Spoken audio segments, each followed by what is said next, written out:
जी। तो सबसे पहले मैं हिंगोली केवी के सर का धन्यवाद देना चाहूंगा, पीपी सिल्के सर का, जो लगातार हमारे साथ में प्रोग्राम कर रहे हैं ताकि किसानों को अवेयरनेस हो कि किस तरीके से फ्यूचर मार्केट काम करता है और उनके लिए किस तरीके से हेजिंग एक एनसीडीएक्स एक टूल देता है उनको कि किस तरीके से वो इसमें काम कर सकते हैं।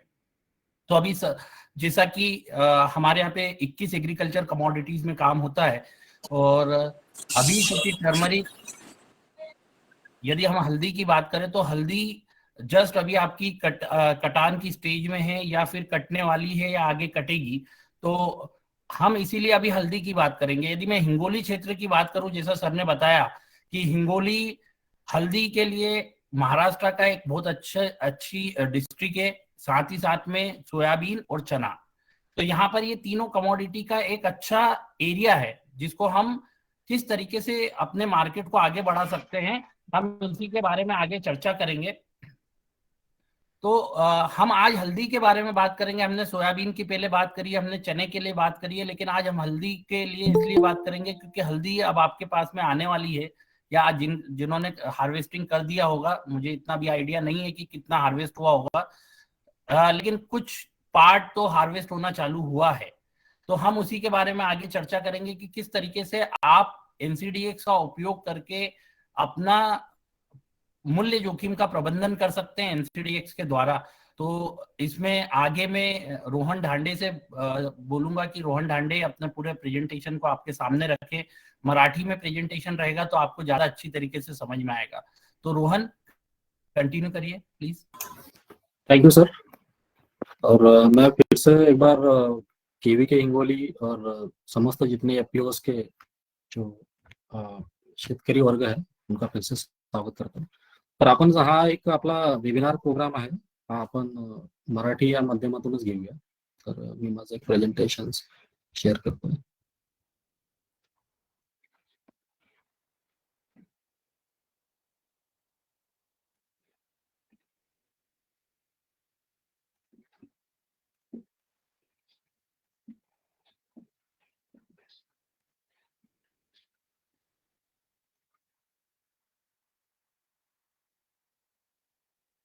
सर्वांना दिसतंय प्रेझेंटेशन?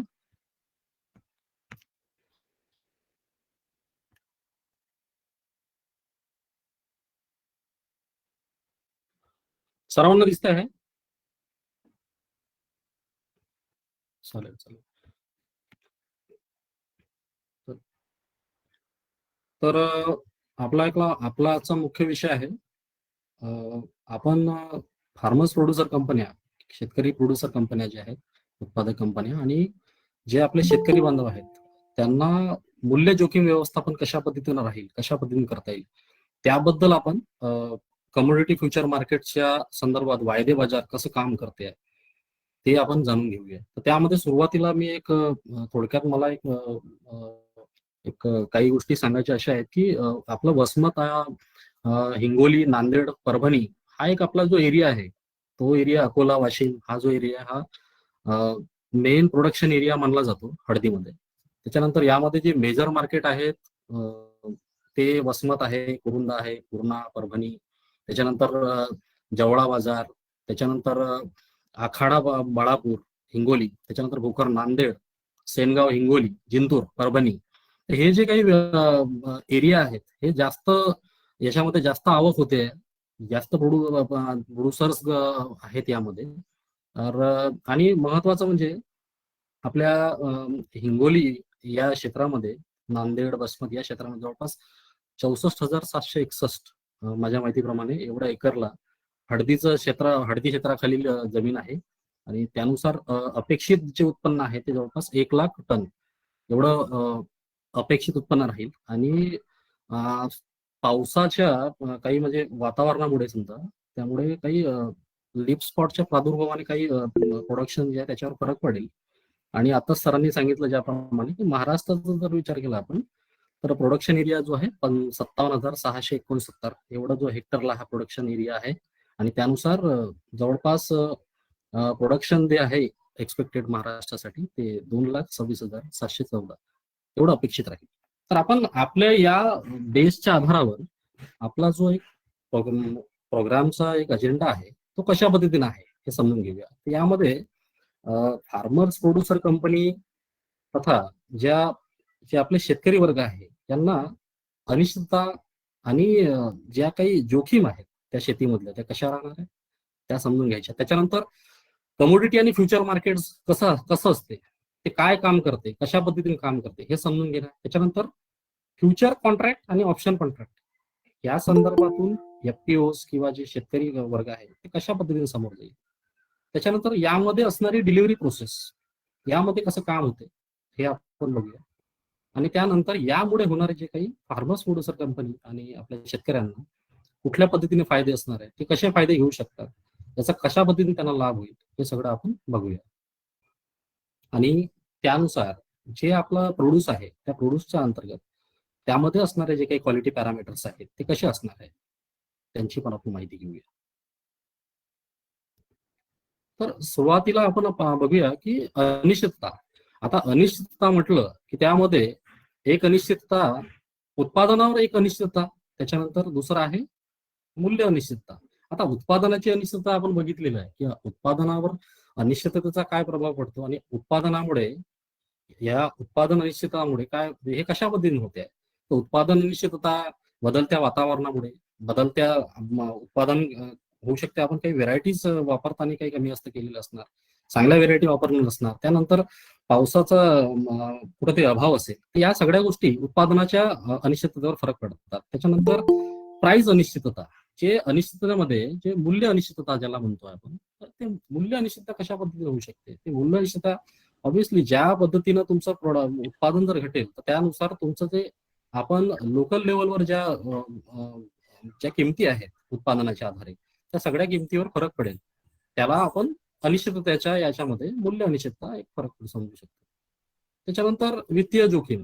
आता ह्या वित्तीय जोखीम मध्ये प्री प्रोडक्शनच्या याच्यामध्ये जे पूर्व उत्पादन आहे यामध्ये सुरुवातीला बरेचसे शेतकरी, काही शेतकऱ्यांना हा अनुभव आला असेल की कदाचित क्रॉपिंग पॅटर्न जर त्यांनी व्यवस्थित घेतला असेल मागील वर्षीच्या क्रॉपिंग पॅटर्न मध्ये आणि या वर्षीच्या क्रॉपिंग पॅटर्न मध्ये कुठेतरी त्यांना फरक जाणून आला असेल, या माध्यमानं ते काय करतील की त्यांचा क्रॉपिंग पॅटर्न खूप चांगला कुठेतरी चांगला करायला बघतील. त्यामुळे त्यांना जे काही मूल्य अनिश्चितता किंवा जे उत्पादन अनिश्चितता यावर जो फरक पडतो हा त्यांना टाळता येईल.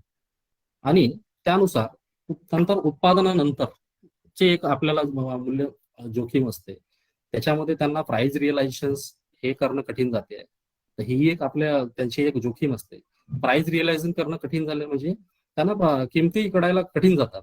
त्याच्यानंतर त्यांचा बार्गेनिंग पॉवर, कारण आपल्या इकडचा जो शेतकरी आहे जवळपास 85% जे शेतकरी आहेत हे मार्जिनल फार्मर आहेत, म्हणजे लहान फार्मर, लघु कृषक आहेत.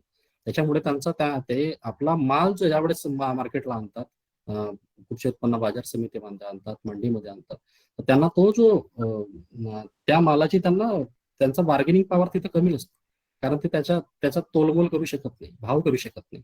त्यामुळे हे जे एक वित्तीय जोखीम मध्ये हा एक पोस्ट प्रोडक्शनच्या याच्यामध्ये आपण बार्गेनिंग पॉवर त्यांचा कमी असतो. त्याच्यानंतर स्टोरेज, म्हणजे त्यांना कुठंतरी साठवणुकीची जे काही आधार असतो तो इथं साठवणुकीच्या याच्यामध्ये, कारण आपल्याकडे शेतकरी मी आधीच सांगितलेलं आहे की 85% जे शेतकरी आहेत ते लघु कृषी आहेत. त्यामुळे त्यांच्याकडे स्टोरेज फॅसिलिटीची कमतरता भासते. त्यानंतर कुठंतरी त्यांना क्रेडिट हवा असतो, म्हणजे त्यांना कर्जाची, कारण येणाऱ्या पिकासाठी त्यांना सुद्धा थोडे बहुत कर्ज पण हवं असते. त्याच्यामुळे ह्या सगळ्या ज्या फायनान्शियल रिस्क, म्हणजे त्याच्यामध्ये वित्तीय जोखीम त्यांना या गोष्टीला सामोरं जावं लागते. पण ह्या सगळ्या गोष्टी ज्या आहेत त्या कुठल्या ना कुठल्या माध्यमाने तुम्हाला कमी करता येतील किंवा टाळता येतील, जरूर टाळता येतील. कारण तुम्ही जर एनसीडीएक्स सारखे जे प्लॅटफॉर्म्स आहेत, ज्याला वायदा बाजार म्हणतो आपण, त्या माध्यमाने तुम्हाला याला टाळता येईल आणि योग्य प्रकारे टाळता येईल. ते कसं टाळता येईल याबद्दल आपण पुढे माहिती समजून घेऊया. आता हा एक साधारणतः विषय आहे की स्पॉट मार्केट मध्ये जे मार्केटचे प्रकार आहेत, जसं आता आपलं मंडी म्हणजे आपलं लोकल मार्केट, त्याच्यामध्ये कृषी उत्पन्न बाजार समिती असेल, इथं ते माल नेऊन विकू शकतात. हे फार्मर्स प्रोड्युसर कंपन्या आहेत किंवा शेतकरी बांधव आहेत आपले, ते कुठं नेऊन आपल्या मंडीमध्ये माल विकतील. त्याच्यानंतर लोकल व्यापाराला माल देतात, हे आपण बघत आलेलो. त्यानंतर प्रोसेसिंग प्लांटला माल देतात. तर अशा पद्धतीनं ते स्पॉट मार्केटचा एक फायदा घेऊ शकतात. तर हा एक आपल्यासाठी उदाहरण आहे. नंतर डेरिव्हेटिव्ह मार्केटमध्ये फ्युचर कॉन्ट्रॅक्ट हे समजून घेणं आवश्यक आहे आपल्याला, की फार्मर्स प्रोड्युसर कंपन्या किंवा शेतकरी हे आपला माल कुठं विकू शकतात. तर डेरिव्हेटिव्ह मार्केटच्या अनुषंगानं, वायदा बाजारच्या अनुषंगानं ते फ्युचर कॉन्ट्रॅक्टच्या माध्यमानं आपला माल सेल किंवा बाय करू शकतात, किंवा डेरिव्हेटिव्ह मार्केटच्या याच्यामध्ये ऑप्शन कॉन्ट्रॅक्टच्या माध्यमानं आपला माल सेल किंवा बाय करू शकतात. तर या माध्यमातून खरेदी किंवा विक्री करू शकतात. या संदर्भातली संक्षिप्त माहिती आपण पुढे बघूया. तर आपला शेतकरी बांधव किंवा आपल्या प्रोड्युसर कंपनी जे आहेत ते ही जी प्राइस रिस्क आहे, ही जी मूल्य जोखीम आहे, ही कशा पद्धतीने कमी करू शकते. एकतर त्याला त्याचा माल जो आहे, त्याचा जो प्रोड्यूस आहे, उत्पन्न आहे, ते आपल्याला एकतर बाजारामध्ये विकावं लागेल, हमी भावाने विकावं लागेल. त्याच्यानंतर त्यांना कुठंतरी माल चांगली किंमत पाहिजे असेल तर त्यांना एकतर माल होल्ड ठेवावा लागेल. त्याच्यानंतर काही प्रमाणामध्ये क्रेडिट घेऊन करता येईल, हे जर आपल्याला टाळायचं असेल. आणि एक उत्तम पर्याय जो आजच्या फ्युचरच्या आणि आजच्या प्रेझेंटच्या अनुषंगाने ही योग्य जी पद्धत आहे, की शेतकरी बऱ्यापैकी काही शेतकरी याला समजलेले आहेत, पण काही शेतकऱ्यांना अजून वेळ लागून राहिलेला आहे. त्याच्यामध्ये त्यांना एक योग्य पर्याय असं हेजिंग इन डेरिव्हेटिव्ह मार्केट, म्हणजे वायदा बाजारामध्ये तुम्ही हेजिंग कसं करू शकता. हेजिंग हा शब्द तुमच्यासाठी नवीन असेल, पण याचा कशा पद्धतीने वापर करता येईल तुम्हाला, आणि यामधून कसं तुम्हाला तुमची प्राइस रिस्क जे आहे ओव्हरकम करता येईल, किंवा तुमचे मूल्य जोखीम जे आहे ते व्यवस्थापन करता येईल, हा योग्य उत्तम पर्याय आहे आपल्या जे काही मूल्य जोखीम व्यवस्थापनासाठी. त्यानंतर डेरिव्हेटिव्ह मार्केट संदर्भात आपण जाणून घेऊया. डेरिव्हेटिव्ह मार्केट्स या कॉन्सेप्टचा, डेरिव्हेटिव्ह मार्केट्स म्हणजे काय आहे, की हा एक असा वायदा बाजार आहे. या वायदा बाजाराच्या बघा एक ओटीसी ट्रेडेड आहे, याला ओव्हर द काउंटर ट्रेड म्हणतात. हा एक पहिला पर्याय आहे, याला ओटीसी ट्रेडेड म्हणतात, म्हणजे ओव्हर द काउंटर. आता ओव्हर द काउंटर म्हणजे नेमकं काय होते. ओव्हर द काउंटर या प्रकारामध्ये बायर आणि सेलर दोन्ही, म्हणजे फर्स्ट पार्टी आणि सेकंड पार्टी, हे दोन्ही पार्ट्या असतात. आणि याच्यामध्ये काय होते, की खरेदी करणारा किंवा विक्रेता हे दोघेही याच्यामध्ये असतील, पण किमतीच्या आधारे समजा किमतीच्या आधारे जर समजा कॉन्ट्रॅक्टमध्ये प्राइसला पकडून जर काही कमी जास्त झालं, तर इथं एक रिस्क आहे खूप मोठी, की याच्यामध्ये एकतर प्राइसला पकडून बायर 2 पाऊल मागे येऊ शकतो, किंवा सेलर हा 2 पाऊल मागे येऊ शकतो. तर यामध्ये इथं एक डिफॉल्ट होण्याचे चान्सेस असतात. त्यामुळे या डेरिव्हेटिव्ह टाईपमध्ये ओव्हर द काउंटरमध्ये हा एक डेरिव्हेटिव्ह टाईप आहे ओव्हर द काउंटर. तर यामध्ये अशा पद्धतीनं आपण आपल्याला याच्या माध्यमानं त्याला आपण फॉरवर्ड मार्केटच्या याच्यामध्ये पकडल्या जाते. आता दुसरा एक पर्याय आपण आता ज्याच्याबद्दल आपला विषय आहे तो आहे एक्सचेंज ट्रेडेड. आता एक्सचेंज ट्रेडेड मध्ये काय होते, तर यामध्ये फ्युचर्स कॉन्ट्रॅक्टच्या माध्यमातून आणि ऑप्शन कॉन्ट्रॅक्टच्या माध्यमातून तुम्हाला तुमचं योग्य जे आहे, पिकाला पाहिजे असलेली किंमत जी आहे ती तुम्हाला लॉक करता येईल. आणि ते कशी लॉक करता येईल या संदर्भात आपण सविस्तर बघूया. आणि आता ऑप्शन्स मध्ये हे लक्षात घ्या, एक्सचेंजवर तुम्ही जेव्हा बाय किंवा सेल कराल, प्रोड्युसर कंपन्या, आपले शेतकरी आहेत, त्यांना ज्यामध्ये एक्सचेंज मध्ये भाग घ्यायचा असेल तर ते 2 पर्यायाने भाग घेता येईल. एकतर ऍग्री कमोडिटी एक्सचेंजच्या याच्यामध्ये ते एकतर फ्युचर कॉन्ट्रॅक्टच्या माध्यमाने भाग घेऊ शकतील, किंवा दुसरं आहे ऑप्शन कॉन्ट्रॅक्टच्या माध्यमातून भाग घेऊ शकतील. त्याच्यामध्ये पुट ऑप्शन्स हा एक महत्वाचा डेरिव्हेटिव्ह टूल आहे, ज्या माध्यमाने तुम्ही तुमचा माल विकू शकता. आणि कॉल ऑप्शन्स, त्या माध्यमानं कुठलेही एफपीओज, कुठलेही शेतकरी वर्ग हे त्या माध्यमानं आपला माल खरेदी करू शकतात. त्याला आपण कॉल ऑप्शन म्हणतो. आता शक्यतोवर टर्मरिक आपण आता आपला मुख्य जो अजेंडा आहे, मुख्य विषय आहे, मुख्य पीक आहे तो आपला टर्मरिक, हळद. हे जे सिझनॅलिटी चार्ट, हे सिझनॅलिटी चार्ट प्रत्येक पिकाला हा प्रत्येक पिकाला लागू होतं. कसं की जसं ज्या पिकाची समजा आवक जवळ आली, या पिकाची जसं आवक जवळ आली, उत्पन्न निघायला लागलं, आवक मार्केटमध्ये यायला लागली, तसे त्याचे रेट्स स्थिरावतात, खाली जातात. आणि जसं मार्केटमध्ये तो सुरुवातीला मार्केटमध्ये जसं त्याची आवक कमी होत जाईल, तसं त्याचे रेट्स वाढत असतात. हा एक जनरल या सिझनॅलिटी चार्टच्या माध्यमाने आपण दर्शवतात. हे शेतकरी बांधवांनो आणि आपले जे एफपीओज आहेत ते समजून घेतील.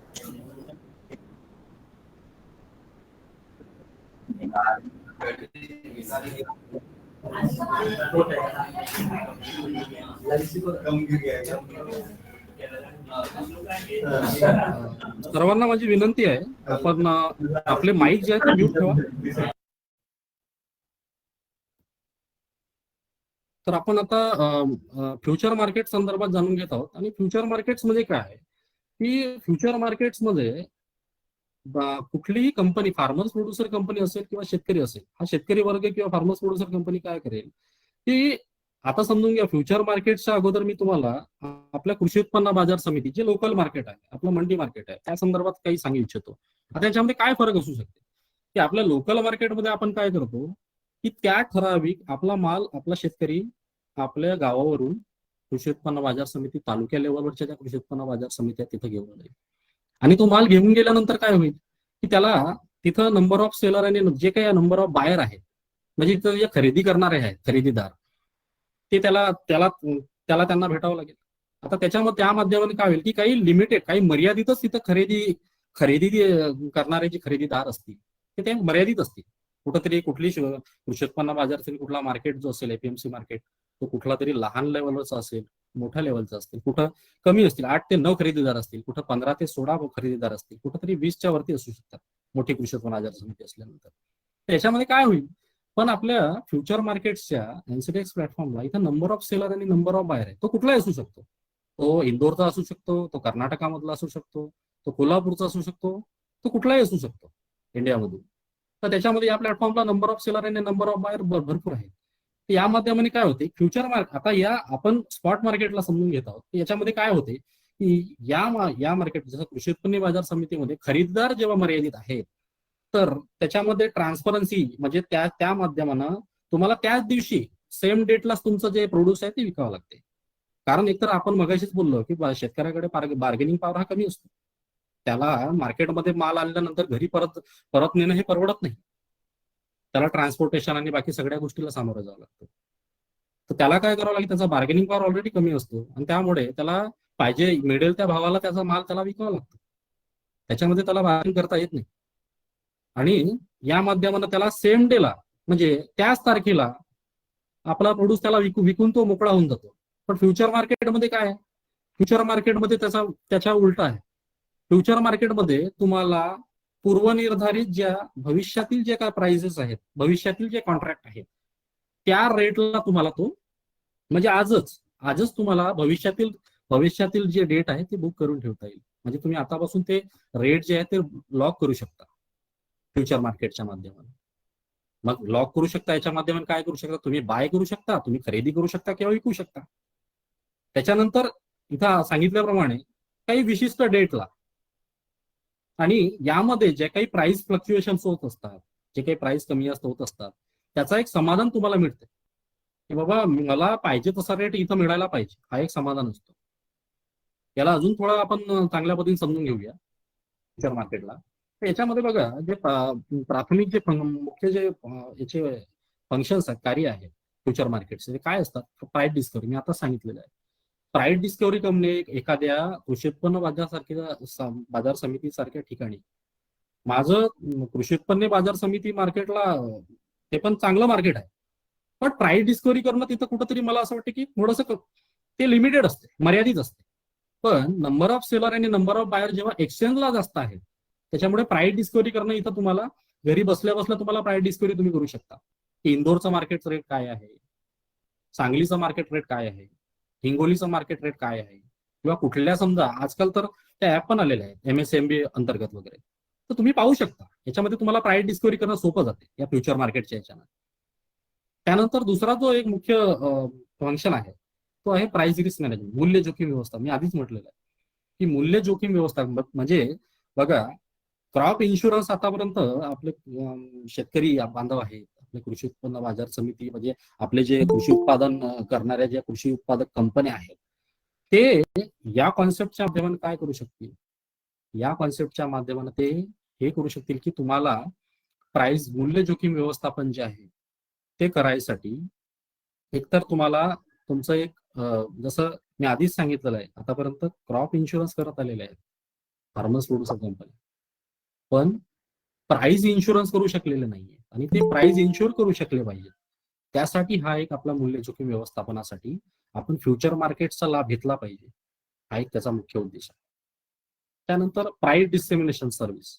आता हे प्राईस डिसेमिनेशन जी आहे ही एक सर्व्हिस आहे जी NCDX आपल्या शेतकरी बांधवांना, जे आपल्या प्लॅटफॉर्मला जोडलेले शेतकरी आहेत त्यांना प्रोव्हाइड करते. याच्या माध्यमातून काय होते की जे काही डेलीच्या किमती आहेत, जे काही डेली रेट्स आहेत, जसं आजची समजा हळदीचे जे काही रेट्स आहेत, सकाळचे रेट्स, दुपारचे रेट्स, संध्याकाळचे मार्केट क्लोज झाल्यानंतरचे रेट्स, तर या रेट संदर्भात सखोल माहिती तुम्हाला त्या घरी बसल्या बसल्या मिळते. आणि आमच्या वेबसाईटच्या माध्यमानं, आमच्या रिपोर्ट्सच्या माध्यमानं, तुम्हाला कुठल्या ॲग्रोवन पेपर्सच्या माध्यमानं तुम्हाला याबद्दलची जी काय माहिती आहे, याला एक प्राईस डिसेमिनेशन सर्व्हिस आहे.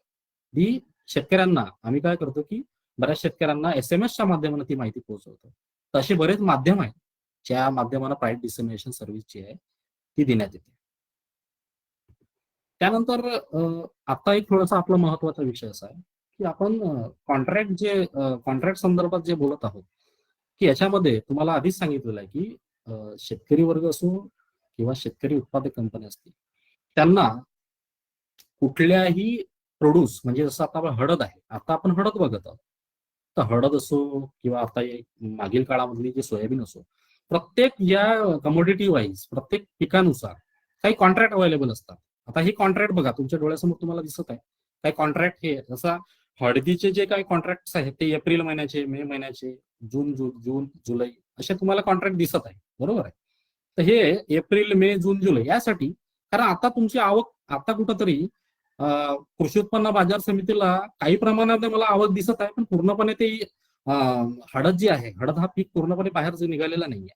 ते कुठेतरी मार्चच्या नंतर आणि ते निघायला काही प्रमाणात सुरुवात झालेली आहे, पण काही पूर्ण प्रमाणामध्ये अजून अरायव्हल नाहीये मार्केटमध्ये. त्यानुसार ते जे कॉन्ट्रॅक्ट अवेलेबल आहेत ते 20 एप्रिल, 20 मे, 20 जून, 20 जुलै यानुसार त्या किमती दिलेल्या आहेत.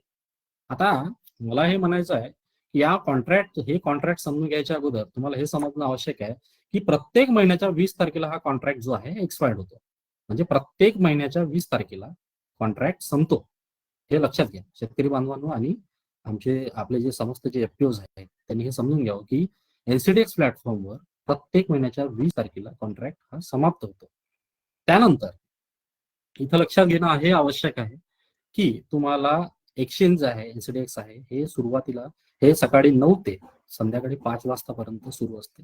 सकाळी 9ला सुरू होतो एक्सचेंज आणि 5ला संपतो. हे पण तुम्हाला लक्षात घेणं आवश्यक आहे. असे कॉन्ट्रॅक्ट असतात. या संदर्भात अजून आपण सखोल समजून घेऊया. आता या कॉन्ट्रॅक्टमध्ये किंवा हे फ्युचर कॉन्ट्रॅक्ट असतील किंवा अन्य जे काही आपले ऑप्शन कॉन्ट्रॅक्ट आहेत, तर या माध्यमानं एखादी FPO किंवा आता बऱ्याच शेतकऱ्यांना, बऱ्याच फार्मर्स प्रोड्युसर कंपन्यांना प्रश्न पडला असेल की यामध्ये आम्ही सहभागी कसं व्हायचं. तर यामध्ये तुम्हाला सहभागी होण्यासाठी काय करावं लागेल, तर आपले NCDXचे जे रजिस्टर्ड 240 जे इन्स्टिट्यूशनल मेंबर्स आहेत, त्याला तुमच्या सोप्या भाषेमध्ये तुम्ही ब्रोकर म्हणता.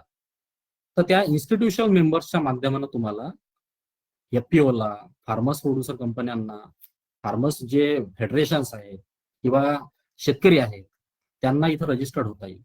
आता हे 240 जे इन्स्टिट्यूशनल मेंबर्स आहेत हे ब्रोकर्स आहेत. आता याच्यामध्ये तुम्हाला अकाउंट ओपन करत असताना तुम्हाला 2 पद्धतीचे अकाउंट असतात. एक अकाउंट असतो ट्रेडिंग अकाउंट, ज्या माध्यमानं तुम्ही ट्रेड करू शकता, आणि दुसरा अकाउंट असतो तो डिपॉझिटरी अकाउंट, ज्या माध्यमानं तुम्ही डिलिव्हरी बेस काम करून डिलिव्हरी दिल्यानंतरच्या ज्या गोष्टी, जे ट्रान्झॅक्शन्स आहेत, जे सेटलमेंट आहे, ते त्या माध्यमानं तुम्हाला रिपॉझिटरी अकाउंटच्या, ज्याला NERL अकाउंट म्हणतो, त्या माध्यमानं होऊ शकते. त्याच्यानंतर तुम्हाला कुठलीही पोझिशन, म्हणजे तुम्हाला आता शेतकरी कंपनी असतील, शेतकरी फार्मर प्रोड्युसर कंपन्या असतील किंवा शेतकरी असतील, आपले शेतकरी गट असतील, यांना काय करावं लागेल की तुम्हाला कुठलीही पोझिशन घ्यायची आहे प्लॅटफॉर्मला, तुम्हाला तुमचा समजा हळद किंवा कुठलाही समजा एक कमोडिटी तुम्हाला विकायची, तर यामध्ये तुम्हाला कुठली एखादी पोझिशन घ्यावी लागेल. ती पोझिशन कुठली, एक तर तुम्हाला खरेदी करावं लागेल किंवा तुम्हाला विकावं लागेल. यासाठी तुम्हाला काय करणं आवश्यक आहे, यासाठी तुम्हाला जर समजा तुम्हाला फ्युचर कॉन्ट्रॅक्टमध्ये जर सहभागी व्हायचं असेल, तर फ्युचर कॉन्ट्रॅक्टच्या माध्यमानं तुम्ही सहभागी होत असाल आणि पोझिशन बनवत असाल, तर त्यासाठी तुम्हाला मार्जिन डिपॉझिट करणं आवश्यक आहे. त्या कमोडिटीनुसार, प्रत्येक पिकांच्या कमोडिटीनुसार त्यानुसार ते डिपॉझिट मार्जिन जे आहे, मार्जिन, आता हे मार्जिन कसं असते, ते मार्जिन प्रत्येक कमोडिटीनुसार, जसं आता मागील काळामध्ये सोयाबीनमध्ये किंवा मागे आता या हळदीनुसार काही मार्जिन्स जे पर्सेंटेज ठरलेले आहे आणि ते लॉटनुसार ठरलेले आहे त्याच्यामध्ये, आणि प्रीमियम, पे प्रीमियम याच्यामध्ये लक्षात घ्या. प्रीमियम काय आहे? हे ऑप्शन कॉन्ट्रॅक्टच्या माध्यमातून तुम्हाला प्रीमियम पे करावं लागेल. त्यानंतरच तुम्ही तुमची खरेदी किंवा विक्री ही पोझिशन बनवू शकता. त्याच्यानंतर तुम्हाला डेली एमटीएम जे मार्क टू मार्केट आहे या संदर्भात आपण जाणून घेऊया पुढे की हे काय कॉन्सेप्ट आहे. ते तुम्हाला सुरुवातीला कठीण जातील, बट या संदर्भातली जी पूर्ण जी आपल्याला कल्पना आहे ती मी सुरुवातीला आपली एक प्रोसिजर समजावत आहे. आता अकाउंट ओपनिंगच्या संदर्भात आपण बोलत आहोत, तर कुठल्या जेवढ्या काही आपल्या फार्मर्स प्रोड्युसर कंपन्या आहेत किंवा ज्या आता आपले काही फेडरेशन्स आहेत त्यांना कुठल्याही प्रकारचा चार्ज लागणार नाही. त्यांना रजिस्ट्रेशन चार्जेस, कुठल्याही प्रकारचे रजिस्ट्रेशन चार्जेस लागणार नाही. त्यानंतर तुम्ही कुठली पोझिशन बनवल्यानंतर डेली एमटीएम तुम्हाला लागू होईल. त्याच्यानंतर तुम्ही एक्सचेंजवर एकतर डिलिव्हरी बेस काम करता किंवा तुम्ही स्क्वेअर ऑफ करता. स्क्वेअर ऑफ म्हणजे तो पण कॉन्सेप्ट तुम्हाला समोर समजूया. स्क्वेअर ऑफ म्हणजे साधी पद्धत आहे की तुम्हाला जर रेट व्यवस्थित वाटला नाही, तुम्हाला असं वाटतं की लोकलला मला विकायचं आहे, तुम्ही तुमची पोझिशन, सेल पोझिशन बाय करू शकता आणि बाहेर करू शकता. तर एकतर तुम्ही डिलिव्हरी द्याल किंवा तुम्ही मार्केटच्या एक्सचेंजच्या बाहेर पडाल, त्याला स्क्वेअर ऑफ म्हणतो. आणि नंतरची एक पे आउट आहे त्याला एक फायनल सेटलमेंट. अशा पद्धतीनं तुमचं एक अकाउंट ओपनिंग होईल. अकाउंट ओपनिंगसाठी कुठले डॉक्युमेंट्स लागणार आहेत ते याप्रमाणे असतील. रजिस्ट्रेशनसाठी एफपीओज असतील, फेडरेशन्स असतील, त्यांना कुठल्या पद्धती, आणि याच्यामध्ये एक महत्वाची गोष्ट म्हणजे तुम्हाला कुठलेही रजिस्ट्रेशन चार्जेस लागू नाहीये. तुम्हाला इथं कुठल्याही पद्धतीचे रजिस्ट्रेशन चार्जेस घेण्यात येणार नाही. तुम्हाला हे रजिस्ट्रेशन इन्स्टिट्यूशनल मेंबरच्या माध्यमानंच करावं लागेल.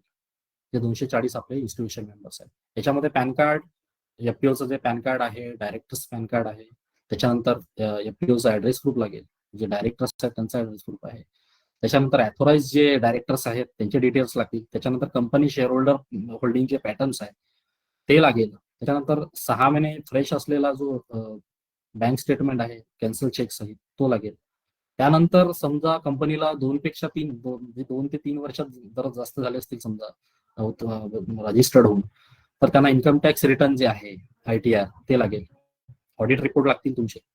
किंवा आता याच्यामध्ये नवीन कंपन्यांना प्रश्न पडला असेल की आम्ही तर सर नवीन आहोत, आम्ही आता रजिस्टर्ड झालो, आम्हाला 2 दिवस झालेत रजिस्ट्रेशन होऊन, किंवा 1-2 महिने झाले असतील, किंवा 1 वर्ष झालं असेल, तर त्या कंपन्यांना घाबरून जायची गरज नाही. तुम्हाला समजा तुमच्याकडे ऑडिट रिपोर्ट नसेल, तुम्ही तुमच्या CA कडून तुम्ही नेटवर्क सर्टिफिकेट जे आहे लेटर हेडवर लिहून घेऊ शकता. तो पण केला तरी चालेल, काही प्रॉब्लेम नाही. त्याच्यानंतर मेमोरंडम ऑफ असोसिएशन आणि आर्टिकल ऑफ असोसिएशन आणि ROC, ज्याला आपण रजिस्ट्रेशन सर्टिफिकेट म्हणतो कंपनीची, जे आपली रजिस्ट्रेशन सर्टिफिकेट आहे ते, त्याच्यानंतर MOA आणि AOA आणि GST रजिस्ट्रेशन. आता GST रजिस्ट्रेशन नवीन कंपनीकडे नसणार, ते पण तुम्ही इन प्रोसेस ते तुम्हाला जेव्हा तुम्ही अकाउंट ओपनिंगच्या माध्यमाने करू शकता, त्या याच्यामध्ये तुम्हाला ते चालू असताना पण हे रजिस्ट्रेशन, GST रजिस्ट्रेशन अनिवार्य राहील, कारण तुमचं फायनल सेटलमेंटच्या वेळेस ते तुम्हाला कंपल्सरी लागते. त्याच्यानंतर बोर्ड रिझॉल्युशन्स, ट्रेडिंग आणि NARL अकाउंटसाठी लागते. ऑथोराइज जे डायरेक्टर्स आहेत, काही अदर डायरेक्टर्स असतील त्यांची लिस्ट लागेल. तर हे तुम्हाला एक FPOच्या लेटर हेडच्या माध्यमाने करावं लागेल. अशा पद्धतीनं तुम्हाला डॉक्युमेंट्स लागतील, जे रजिस्ट्रेशन प्रोसेस आहे NCDEX एक्सचेंजवर तुम्हाला परफॉर्म करायसाठी, ते या माध्यमातून तुम्ही करू शकता. जर समजा आपल्या FPOजला काही या संदर्भात काही स्क्रीनशॉट घ्यायचे असतील तर घ्या, किंवा काही अजून काही माहिती लागली डिटेल्समध्ये तर तुम्ही आमच्याशी संपर्क साधू शकता. आपण मी मगाशी बोलता बोललो की फ्युचर कॉन्ट्रॅक्टमध्ये आपल्याला मार्जिन डिपॉझिट करावं लागते. हे नेमकं मार्जिन आहे काय, आणि हे मार्जिन नेमकं आपण कशासाठी घेतो, हे मार्जिन का डिपॉझिट करावं लागते? हे मार्जिन त्यासाठी डिपॉझिट करावं लागते की या मार्जिन डिपॉझिट केल्यामुळे समजा सेलर किंवा बायर, खरेदीदार असो किंवा विक्रेता असो, या दोघांनाही एक्सचेंज प्लॅटफॉर्मवर हा मार्जिन तुमच्या इन्स्टिट्यूशन मेंबर्सकडे जमा करावा लागतो. हे का करावं लागतं? कारण कुठलाही डिफॉल्ट होऊ नये, आणि हा मार्जिन तुम्हाला जेव्हा फायनल सेटलमेंट असते त्यावेळेस तुम्हाला परत मिळतो. ही डिपॉझिट रक्कम आहे. आता या आधारे मार्जिन डिपॉझिट करणं या संदर्भात हे मार्जिन कुणाच्या माध्यमातून तुम्ही डिपॉझिट करू शकता, यावर कुणाची या सगळ्या गोष्टीवर कुणाचं नियंत्रण असते. हे मार्जिन डिपॉझिट ज्यावेळेस करत असतो आपण, तर मार्जिन डिपॉझिट करत असताना लक्षात घ्या, प्रत्येक कमोडिटी वाईज मार्जिन हा वेगळा असतो. आणि मार्जिन तुम्हाला आता सुद्धा जर मार्जिन डिटेल बघायची असतील तर तुम्ही एकतर ncdx.com ला जर गेल्यानंतर तिथं मार्केट डेटा म्हणून टॅब येते. तर ते तुम्हाला तिथं त्या कमोडिटीनुसार डेली मार्जिन्स, या डेली मार्जिन्सच्या सब टॅब मधून तुम्हाला माहिती पडेल की आत्ताचं डेली मार्जिन किती आहे, आणि त्या मार्जिन त्यानुसार तुम्हाला ते मार्जिन डिपॉझिट करावं लागते. आता या सगळ्या मार्जिनवर नियंत्रण असते एनसीडीएक्सचं. तर लक्षात घ्या, हे त्यासाठी असते मार्जिन डिपॉझिट की कुठलाही डिफॉल्ट होऊ नये, मग तो सेलर असो किंवा बायर असो. आता मगाशी बोलता बोलता आपण हा एक शब्द वापरला होता, हेजिंग. आता हेजिंग म्हणजे नेमकं काय आहे आणि हेजिंगच्या माध्यमाने काय फायदे असू शकतात. हेजिंग म्हणजे मी सरळ सोप्या भाषेत सांगतो आपल्याला. हेजिंग म्हणजे आपल्या शेताला कुंपण असते आणि कुंपण असल्यानंतर आपल्या शेतामध्ये जे काही आपण लागवड केलेली असते, आपण या अनुषंगानं, या आपल्या विचाराने आपण तो कुंपण करतो की बाहेरचा कुठलाही पिकांना कुठली इजा होऊ नये, पिकाचं नुकसान होऊ नये, पीक उत्पादन थोडं चांगलं आलं पाहिजे. आता त्याच्यामध्ये त्यालाच आपण हेजिंग पर्याय म्हणतो. हा हेजिंग तेच आहे. हेजिंग तुम्ही शब्द बरेच शेतकरी वर्ग, आपले जे फार्मर्स प्रोड्युसर कंपनी यांनी ऐकलं असेल.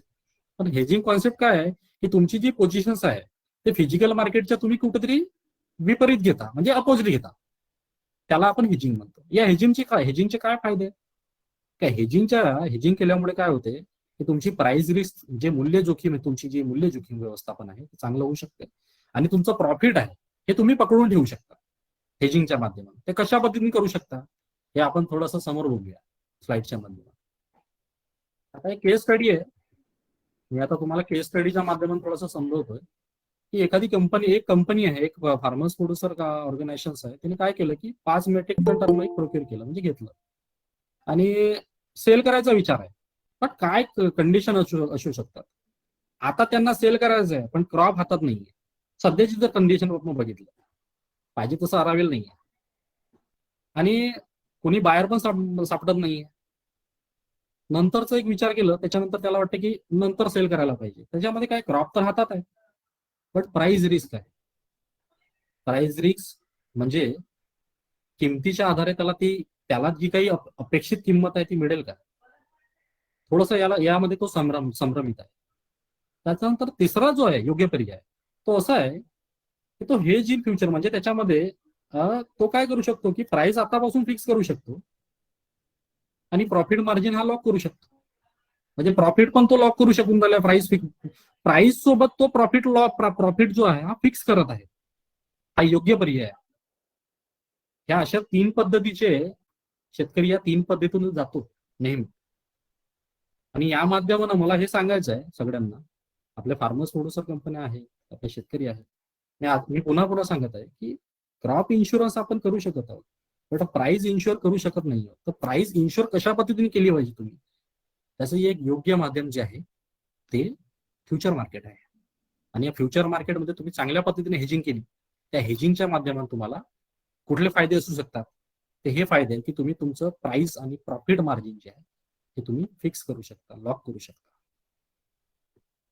त्याच्यामध्ये आपण आत्ताचं करंटचं एक्झाम्पल घेऊया की जसं एखादी एफपीओ आहे आणि एप्रिल महिन्यासाठी प्राइस, कारण कॉन्ट्रॅक्ट एप्रिलचे चालू आहेत, एप्रिल, मे, जून, जुलै या महिन्याचे कॉन्ट्रॅक्ट मगाशी तुम्हाला दाखवल्याप्रमाणे. त्याच्यामध्ये फार्मर्स प्रोड्युसर कंपनीने काय केलं की सेल पोझिशन घेतली 5 मेट्रिक टनासाठी. तर ती एप्रिल महिन्यासाठी 2022, ती 5 मेट्रिक टनासाठी 9,800 रुपये प्रति क्विंटल. आता आपल्याला हे माहित नाहीये, हे आजच्या तारखेला त्यांनी काय केलं, सेल पोझिशन घेतली 5 मेट्रिक टनासाठी 9,800 रुपये प्रति क्विंटलला. आता इथं तुम्हाला हे माहित नाहीये किंवा कुठल्याही शेतकरी किंवा आपल्या एफपीओजला हे माहित नसते की आपल्या एप्रिल महिना येता येता काय कंडिशन होऊ शकते.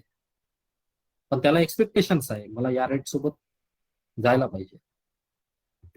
तर आता काय परिस्थिती असू शकते, 16 फेब्रुवारी म्हणजे आज आपण एप्रिल 2022 साठी फ्युचर कॉन्ट्रॅक्ट मध्ये सहभागी झालो एनसीडीएक्स प्लॅटफॉर्मला. ते पण झालो 9,800 रुपये प्रति क्विंटल. हे हळदी संदर्भात आहे. त्याच्यामध्ये ते एक्सपायर होणार आहे एप्रिल 2022 ला. आता याच्यामध्ये कॉन्ट्रॅक्ट मध्ये दोन सिच्युएशन येऊ शकतात. हा फ्युचर कॉन्ट्रॅक्टचा भाग आहे.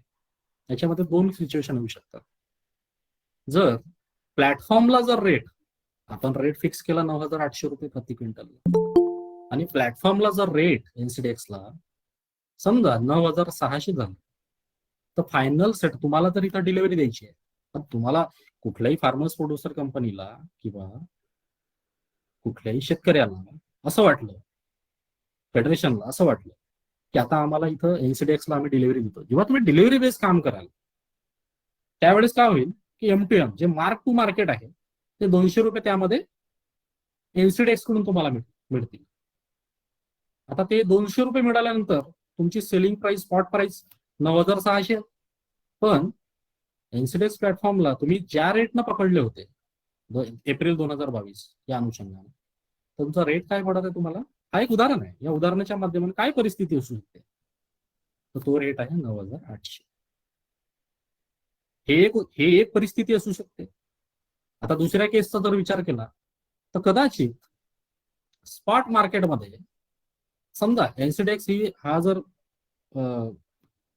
10,000 समजा या रेटला झाला, आणि तुम्हाला असं वाटते स्पॉट मार्केटला सुद्धा समजा 10,000 रेट आहे, तुम्हाला असं वाटतं की डिलिव्हरी आपल्या लोकललाच देणं परवडते, लोकललाच मला माल द्यायला परवडेल कारण ट्रान्सपोर्टेशन आणि बाकी सगळ्या गोष्टी. तर या अनुषंगाने तुम्ही काय करू शकता की तुम्ही तुमचं पोझिशन जे आहे तुमची सेल पोझिशन तुम्ही बाय कराल, आणि बाय केल्यानंतर काय होईल, तुमची सेल पोझिशन तुम्ही बाय केल्यानंतर तुम्ही एक्सचेंजच्या बाहेर पडाल, पण तुम्हाला तिथं लागणारा जो M2M आहे मार्क टू मार्केट आहे ते 200 रुपये जे सोडावं लागते. तर तुम्हाला रेट काय पडलेला आहे 9,800. म्हणजे तुम्ही ज्या किमतीला आजच्या तारखेला जे फिक्स केलं होतं फ्युचर कॉन्ट्रॅक्टमध्ये त्या माध्यमानं तुम्हाला 9,800 त्याच रेटला तुम्हाला, म्हणजे याच्यामध्ये तुमची प्राइस रिस्क त्या तारखेला म्हणजे एप्रिल महिना येतपर्यंत तुम्हालाही माहित नव्हतं, बट तुम्हाला आपण काय केलं याच्यामध्ये प्रॉफिट आणि प्राइस रिस्क या माध्यमानं आपण मॅनेजमेंट केलेलं आहे. त्यानंतर दुसरं आहे याच्यामध्ये M2M. आता M2M आपण आपल्या तोंडामध्ये M2M येत आहे मगापासून, हा काय आहे कॉन्सेप्ट नेमका, M2M हा कॉन्सेप्ट समजून घ्या. M2M कसा असतो, M2M कसा ऑपरेट होतो, तर M2M म्हणजे नेमकं काय आहे, M2M म्हणजे मार्क टू मार्केट म्हणजे काय, daily activities. Mark to market हे डेली सेटलमेंट आहे. म्हणजे याच्यामध्ये आता एक उदाहरणाच्या माध्यमातून बघूया आपण. समजा एखाद्या एफपीओने आता एखाद्या एफपीओने काय केलं की 9,800 रुपये जसं आपण तो प्राइस पकडली होती, आणि त्या 9,800 रुपयांनी सेल प्राइस आहे एखाद्या एफपीओने आता ठरवलं, समजा आता उदाहरणार्थ पकडून घ्या आपलं 12:15 वाजलेले आहेत, आणि उद्याच्या कंडिशनला काय परिस्थिती असू शकते, उद्याच्या कंडिशनला कुठंतरी 9,700 उद्या 9 वाजता किंवा उद्या समजा 10 वाजता 11 वाजता जर समजा 11 वाजता समजा 9,750 हा रेट झाला एक्सचेंजला, हे 50 रुपये तुमच्या खात्यामध्ये क्रेडिट होतील इन्स्टिट्यूशनल मेंबर्सच्या खात्यामध्ये. आणि हे समजा त्याच्यानंतर दुसऱ्या दिवशी काही वेगळं असू शकते समीकरण, हे 9,800 तर 9,830 रुपये पुन्हा, तर ते काय होतील, जे हा जो एक डेली सेटलमेंट आहे, जे चढ उतार आहेत, जे उतार चढाव आहेत किमतीचे, किमतीच्या उतार चढावाचा हा तोपर्यंत चालेल जोपर्यंत तुम्ही सॅटिस्फॅक्टरी होत नाही. तुम्हाला असं वाटतं की जोपर्यंत मला हा रेट व्यवस्थित वाटला, समजा तुम्हाला 9,830 रुपये हा रेट व्यवस्थित वाटला, तर तुम्ही काय कराल, तुमच्या खात्यामधून हे जे -80 रुपये जे झालेले आहेत याचा फरक दोघातला, हा फरक म्हणजे तुम्हाला तुमच्या खात्यामधून करावं लागेल, पे करावं लागेल. आणि पुन्हा समजा दुसऱ्या दिवशी 9,720 रुपये झाला, हा रेट जो आहे हा रेट कमी जास्त होत असेल मार्केटचा, पण हा डेली M2M जो आहे हा M2M आपण रेट पकडलेला आहे, हा M2M या फ्युचर कॉन्ट्रॅक्टच्या माध्यमाने तुम्हाला डेली M2M हा तोपर्यंत लागू असतो तुम्हाला जोपर्यंत तुम्ही समाधानी नसाल. आणि ज्या दिवशी तुम्हाला असं वाटतं की मला लोकल मार्केटला रेट व्यवस्थित वाटत आहे, तर तुम्ही काय कराल, तुमची पोझिशन सेल पोझिशन बाय कराल आणि मार्केटच्या तुम्ही एक्सचेंजच्या बाहेर पडाल आणि इथं तुमचं सेटलमेंट होऊन जाईल. तर अशा पद्धतीने डेली M2M जो आहे मार्क टू मार्केट म्हणतात त्याला, हे सुरू असते. कदाचित आता जो रेट असेल हळदीला तो रेट कुठेतरी 9,750 असेल, तर थोड्या वेळानंतर तो कुठेतरी कमी जास्त असू शकते. अजून दुपारनंतरची कंडिशन वेगळी असू शकते, मार्केट क्लोजिंगची कंडिशन काही वेगळी असू शकते, उद्या सकाळची कंडिशन काही वेगळी असू शकते. तर हे जे कंडिशन्स आहे, हे जे सेटलमेंट आहे डेली बेसिस, हे सुरू राहील. हे तोपर्यंत सुरू राहील जोपर्यंत तुम्ही कॉन्ट्रॅक्टमध्ये सहभागी आहात तोपर्यंत. याला मार्क टू मार्केट म्हणतात. आता आपण आतापर्यंत बघितलं शेतकरी बांधवांनो आणि फार्मर्स प्रोड्युसर कंपनी यांना मला सांगायचं की आता आपण जो बघितलेला पार्ट आहे तो फ्युचर कॉन्ट्रॅक्ट. आता आपण बघत आहोत ऑप्शन इन गुड्स. हा दुसरा कॉन्ट्रॅक्ट आहे एक्सचेंजवर. ऑप्शन इन गुड्स म्हणजे नेमकं काय? ऑप्शन इन गुड्स म्हणजे हा एक असा एक तुमचा एक अधिकार आहे ज्यामध्ये कुठलाही तुम्हाला एक ऑब्लिगेशन्स नाहीये. याच्यामध्ये तुम्ही कमोडिटी जे आहे कमोडिटी सेल करा बाय करा, हा त्याचा सेल करण्याचा किंवा खरेदी करण्याचा किंवा विकण्याचा हा एक तुम्हाला अधिकार आहे. पण यामध्ये तुम्हाला कंपल्सरी म्हणजे तुम्हाला कुठलंही ऑब्लिगेशन नाहीये, तुम्हाला कुठलाही असं दबाव नाहीये तुमच्यावरती की तुम्हाला ते त्या कंडिशनला समोर जावंच लागेल. आता यामध्ये काय आहे ते थोडंसं डिटेल आपण बघूया. आता option in goods future contract आपल्या थोड्या वेळासाठी तुम्ही आता आपल्या डोक्यामधून बाजूला ठेवा. सुरुवात आता विचार करा ऑप्शन इन गुड्सचा. आता ऑप्शन इन गुड्स मध्ये काय असू शकते की ऑप्शन इन गुड्स मध्ये एक टूल आहे, डेरिव्हेटिव्ह टूल आहे, तो आहे कॉल ऑप्शन्स. हा एक अधिकार आहे, तुम्ही खरेदी करू शकता. आता कुठल्याही एफपीओ फार्मर्स प्रोड्युसर कंपन्या आहेत किंवा शेतकरी आहेत हे काय खरेदी करू शकतात किंवा याच्यामध्ये जे व्यापारी आहेत ते काय म्हणजे जसं आता कॉटन जसं आपण ते सर्की डेप जे म्हणतो ते खरेदी करू शकता या माध्यमाने. एक उदाहरण दिलं तुम्हाला, सर्की डेप आहे हे तुम्ही खरेदी करू शकता, त्याला कॉटन सीड ऑइल केक म्हणतात. हा एक तुमचा अधिकार आहे या ऑप्शन इन गुड्सच्या माध्यमाने. दुसरा डेरिव्हेटिव्ह टूल जो महत्वाचा आहे त्याला पुट ऑप्शन्स म्हणतात. पुट ऑप्शन्स हा अधिकार आहे, तुम्ही तुमचं जे प्रोड्यूस आहे ते विकू शकता. आता त्या कशा पद्धतीने तुम्ही ते समोर त्या गोष्टीला सामोरं जावं ते आपण थोडंसं डिटेल बघूया. आपण यामध्ये टर्मरिकच्या संदर्भात सांगायचं झालं तर टर्मरिक संदर्भात फ्युचर कॉन्ट्रॅक्ट हा लागू आहे. ऑप्शन कॉन्ट्रॅक्ट मध्ये आपण थोडंसं मक्याचं उदाहरण घेऊया. मक्याचं उदाहरण करा. आता सध्या रबी सीझन आहे आणि रबी सीझनच्या अनुषंगाने मक्याचं जे अरायवल आहे ते सुरू झालेलं आहे. मी मक्याच्या माध्यमातून तुम्हाला समजावून सांगतो. तर बघा काय होते की मक्यामध्ये आपलं बियाणे खतं काही केमिकल त्याच्यानंतर काही आपले जे लेबर आहे पाण्यात इरिगेशन्स आहे या माध्यमानं 938 आणि त्याच्यामध्ये असणारे समजा काही फॅमिली लेबरचा पण आपण जर विचार केला तर यामध्ये कुठंतरी शेतकऱ्याला लागवडी आणि तोडणी काढणी यासाठी 1246 पर क्विंटल असं त्याला एक खर्च आलेला आहे, उदाहरण आहे. आणि त्याला असं वाटतं प्रॉफिट मार्जिन जर पकडलं त्यामध्ये तर ते 754 रुपये पर क्विंटलला. तर या पद्धतीनं त्याला शेतकऱ्याला एक अपेक्षा असते किंवा आपल्या फार्मर्स प्रोड्युसर कंपन्यांना एक अपेक्षित असेल की आम्हाला पाहिजे व 2000 रुपये प्रति पर क्विंटल मिळेल तर आमचं जे प्लांटेशन्स आणि जे काही म्हणजे लागवडी आणि जे काही आम्हाला जो काही खर्च आलेला आहे तो निघून जाईल. तर आम्हाला अपेक्षित आहे 2000 रुपये प्रति क्विंटल.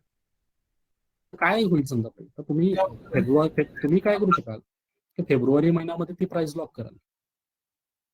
ठीक आहे. तर यामध्ये तुम्हाला लक्षात घ्या टोटल कॉस्ट जेव्हा तुम्हाला पूर्ण खर्च जो आहे तो 1246 आहे. तर ऑप्शन इन कॉन्ट्रॅक्ट मध्ये ज्यावेळी कुठलीही फार्मर्स प्रोड्युसर कंपनी किंवा कुठलेही फार्मर ग्रुप जे शेतकरी आहे फेडरेशन्स आहे ते जेव्हा सहभागी होतात तर ऑप्शन इन कॉन्ट्रॅक्ट मध्ये मी आधीच सांगितलेलं सुरुवातीच्या स्लाइडमध्ये की आपल्याला प्रीमियम पे करावं लागतं. आता हा प्रीमियम नेमकं काय आहे बघा, बऱ्याचशा फार्मर्स प्रोड्युसर कंपनी असतील की आपले शेतकरी बांधव आहेत त्यांना खतं बियाणे पेस्टिसाइड इन्सेक्टिसाइड हे तर आपण लागू करतोच, पण आपण ऍडिशनली याच्यामध्ये 70 रुपये जो आहे प्रीमियम आहे क्विंटलला हा का म्हणून म्हणजे प्रीमियम पे करावा लागतो. त्याचा फायदा असा आहे म्हणजे प्रीमियमचा काय फायदा असतो आपण याला एक प्रीमियम इन्शुरन्स सारखं एक पकडूया. हे काय असतं समजा जसं तुमचा हेल्थ इन्शुरन्स असतो. आपण काय करतो प्रत्येक वर्षी 2000 रुपये इन्शुरन्स भरतो हेल्थ इन्शुरन्स. आपण का म्हणून भरतो ते इन्शुरन्स? आपण कुठंतरी आपल्याला काही कमी जास्त झालं किंवा तब्येतीच्या संदर्भात काही कमी जास्त झालं तर ते क्लेम होऊ शकलं पाहिजे, ते भरून निघालं पाहिजे. त्यासाठी आपण तो एक प्रीमियम पे करतोय, प्रत्येक वर्षी करतोय. तसंच एक आपण काय करू शकतो याच्यामध्ये आपल्याला लागणारे खते बियाणे इन्सेक्टिसाइड पेस्टिसाइड यासोबतच आपल्याला असं वाटतं की हा एक आपल्याला कुठंतरी हेजिंगच्या माध्यमानं किंवा म्हणा आपण ऑप्शन इन गुड्सच्या माध्यमानं, पुट ऑप्शन्सच्या माध्यमानं कुठंतरी एक प्रीमियम जर समजा, या प्रीमियम पेड केल्यामुळे काय फायदा असू शकतो आपल्याला, आणि त्याचं 1316 रुपये प्रति क्विंटलला आपल्याला रेट्स जो काही आपल्याला जे कॉस्ट दाखवत आहे ते पकडावं लागेल. तर लक्षात घ्या, एनसीडीएक्सच्या प्लॅटफॉर्मला स्ट्राईक प्राइस काय असेल, 2000 रुपये समजा स्ट्राईक प्राइस नुसार 1246, आणि तुम्ही समजा फार्मर्स प्रोड्युसर कंपन्यांनी 70 रुपये जर प्रीमियम पेड केलं प्रति क्विंटलला, तर टोटल कॉस्ट तुमची 1316. जर समजा मार्केट समजा आजच्या डेट समजा मार्केटची कंडिशन अशी झाली की प्राइस 200 रुपयांनी खाली गेली पर क्विंटल, तर सिनेरिओ काय होईल, 1800 रुपये. आता 1800 रुपये, पण तुम्ही प्रीमियम भरल्यामुळे काय फायदा आहे, प्रीमियम भरल्यामुळे ज्या फार्मर्स प्रोड्युसर कंपन्यांनी प्रीमियम भरलं होतं ऑप्शन इन गुड्सच्या माध्यमाने पुट ऑप्शन्स खरेदी करून, तर त्यांना 684 रुपये हा प्रॉफिट होईल पर क्विंटलला. पण ज्यांनी भरलं नाही त्यांना 554 रुपये हा फरक असतो. तर हे आपण का म्हणून करत आहोत, आपलं प्राइस फिक्स करण्यासाठी, प्रॉफिट मॅक्झिमाइज करण्यासाठी, प्रॉफिट फिक्स करण्यासाठी. हे या पद्धतीने आपण ही कंडिशन असू शकतात, ही एक कंडिशन. दुसरी कंडिशन, मार्केट प्राइस सेम राहील, लोकल मार्केटला समजा हिंगोलीच्या मार्केटला प्राइस सेम असेल आणि स्ट्राईक प्राइस पण सारखीच आहे एक्सचेंजला, त्याच्यामध्ये काय असेल, तुम्ही प्रीमियम पे करून राहिले 70 रुपये. मी आधीच सांगितलेलं आहे की यामध्ये कुठल्याही फार्मर्स प्रोड्युसर कंपन्यांना किंवा कुठल्याही शेतकरी बांधवांवर हा दबाव नाही आहे की तुम्हाला एक्सचेंजला डिलिव्हरी बेस काम करावं लागेल. तुम्हाला असं वाटतं की लोकलला तुम्हाला इथं प्राइस जर सारखी असली तर तुम्ही काय करू शकता, ऑप्शन कॉन्ट्रॅक्टमध्ये जेव्हा पुट ऑप्शन्स खरेदी कराल तर यामध्ये तुम्हाला असं वाटलं की हे मला परवडण्यासारखं नाहीये, मला लोकलला डिलिव्हरी, लोकलला मला माल विकायचा आहे, तर तुम्ही काय कराल, तुमची सेल पोझिशन बाय कराल आणि कॉन्ट्रॅक्टच्या बाहेर पडाल. पण कॉन्ट्रॅक्टच्या बाहेर पडताना तुम्हाला तुमचं जे प्रीमियम पेड केलेलं प्रीमियम आहे ते सोडावं लागेल. ही दुसरी कंडिशन असू शकते. आणि तिसरी कंडिशन, जर समजा प्राइस इन्क्रीज झाली, समजा प्राइस वाढली, 2000 रुपये जर एक्सचेंज असेल आणि 2200 रुपये जर समजा म्हणजे 2200 रुपये समजा प्राइस वाढल्या, तर तुमच्यावर कुठलंही ऑब्लिगेशन नाही, कुठलंही बंधन नाही. मी ते जे आता सांगितलं, तुम्ही लोकलला तुमचं माल देऊ शकता, तुम्हाला तुमचं प्रीमियम सोडावं लागेल. कारण हा फायदा त्यासाठी आहे की तुम्हाला फेब्रुवारीमध्ये हे माहित नाहीये की तुम्हाला मार्चमध्ये मक्या संदर्भातली जे काही प्राइस चढ उतार आहे ते काय होणार आहे, तुम्हाला माहित नाहीये. पण तुम्हाला याच्यामध्ये एक चांगला असा पर्याय आहे की हे केल्यामुळे तुम्ही काय करू शकता, तुमचं मूल्य जोखीम व्यवस्थापक चांगल्या पद्धतीने करू शकता आणि या माध्यमानं तुमची प्राइस रिस्क तुम्ही एक चांगलं प्रॉफिट फिक्स करून ठेवू शकता, जे इतरांकडे नाहीये, जे इतरांकडे नसू शकते. यामध्ये थोडंसं फार्मर जे आपले शेतकरी आहेत किंवा आपले फार्मर्स प्रोड्युसर कंपन्या यांनी जरूर विचार करायला पाहिजे की आपण कशा पद्धतीनं यामध्ये सहभागी होऊ शकता. आपण मगाशी समजल्याप्रमाणे सुरुवातीला आपण फ्युचर कॉन्ट्रॅक्ट समजला होता आणि दुसरा जे आहे ऑप्शन कॉन्ट्रॅक्ट समजून घेतला होता. आता यामध्ये काय फरक आहे हे थोडंसं आपण थोडक्यात समजून घेऊया. फ्युचर कॉन्ट्रॅक्टमध्ये तो एक राईट्स आहे, ऑप्शन कॉन्ट्रॅक्ट हा एक राईट्स आहे. त्याच्यानंतर मी आधीच सांगितलेलं आहे की फ्युचर कॉन्ट्रॅक्टमध्ये तुम्हाला डिलिव्हरी बेस काम करणं आहे. त्यानंतर ऑप्शन कॉन्ट्रॅक्टमध्ये तुम्हाला यामध्ये म्हणजे ऑप्शन जे ऑब्लिगेशन जे ऑप्शन कॉन्ट्रॅक्टमध्ये तुम्हाला कुठलंही हे नाहीये. त्याच्यानंतर फ्युचर कॉन्ट्रॅक्टमध्ये तुम्हाला मार्जिन डिपॉझिट करावं लागते, ऑप्शन कॉन्ट्रॅक्टमध्ये तुम्हाला प्रीमियम पे करावं लागतं, लक्षात घ्या. आणि एमपीएम जे आहे, मार्क टू मार्केट, ही जे डेली सेटलमेंट आहे हे फ्युचर कॉन्ट्रॅक्टमध्ये होत असते, ऑप्शन कॉन्ट्रॅक्टमध्ये ते लागू नाही. आता आपला शेवटचा एक टप्पा आहे महत्वाचा, त्याला सेटलमेंट म्हणतो आपण. जे मार्क टू मार्केट नंतरचा जो एक विचार झाला की तुम्हाला डिलिव्हरी बेस जेव्हा काम करायचं असतं तेव्हा याचं नेमकं बऱ्याचशा शेतकऱ्यांना प्रश्न पडला असेल की याचं सेटलमेंट कसं होते. हे नेमकं एक्सचेंज मध्ये आम्ही तर आता सेल पोझिशन घेतली किंवा बाय पोझिशन घेतली, पण याचं नेमकं ऍक्च्युअल सेटलमेंट कसं होईल. तर हे सेटलमेंट फ्युचर कॉन्ट्रॅक्टच्या माध्यमातून कसं होईल, फ्युचर कॉन्ट्रॅक्टच्या माध्यमातून असं होईल की तुम्ही मी आधी मगाशी सांगितलं की समजा तुम्हाला एक्सचेंजला जर समजा डिलिव्हरी बेस काम करायचं नसेल तुमच्या सोप्या भाषेत सांगतो की स्क्वेअरिंग ऑफ म्हणजे काय होते. एक पर्याय आहे स्क्वेअरिंग ऑफ. स्क्वेअरिंग ऑफ हा असा एक सेटलमेंटची प्रोसेस आहे की याच्यामध्ये तुम्हाला तुम्ही ज्या अर्थानं एक्सचेंजवर जर डिलिव्हरी बेस काम केलं नाही, तुम्हाला असं वाटतं लोकलला जर परवडत असेल तर तुम्ही काय करता, तुमची पोझिशन सेल पोझिशन बाय करता आणि एक्सचेंजच्या बाहेर पडता. त्याला म्हणतात स्क्वेअर ऑफ. दुसरं आहे डिलिव्हरी. डिलिव्हरी बेस काम म्हणजे तुम्ही काय करता, तुमची पोझिशन्स जी ठेवलेली आहे तुमची पोझिशन, त्या पोझिशन्सने समोर जाता डिलिव्हरी द्यायला. हे डिलिव्हरी बेस काम करता सेटलमेंटसाठी. त्याच्यानंतर ऑप्शन कॉन्ट्रॅक्ट. ऑप्शन कॉन्ट्रॅक्टमध्ये स्क्वेअरिंग ऑफ तेच आहे जे मी मगाशी सांगितलं की ऑप्शन कॉन्ट्रॅक्टच्या अनुषंगाने तुम्ही काय करता, लोकलला जर तुम्हाला परवडत असेल तर तुम्ही पोझिशन एक्सचेंज वरून बाय पोझिशन सेल करता आणि बाहेर पडता.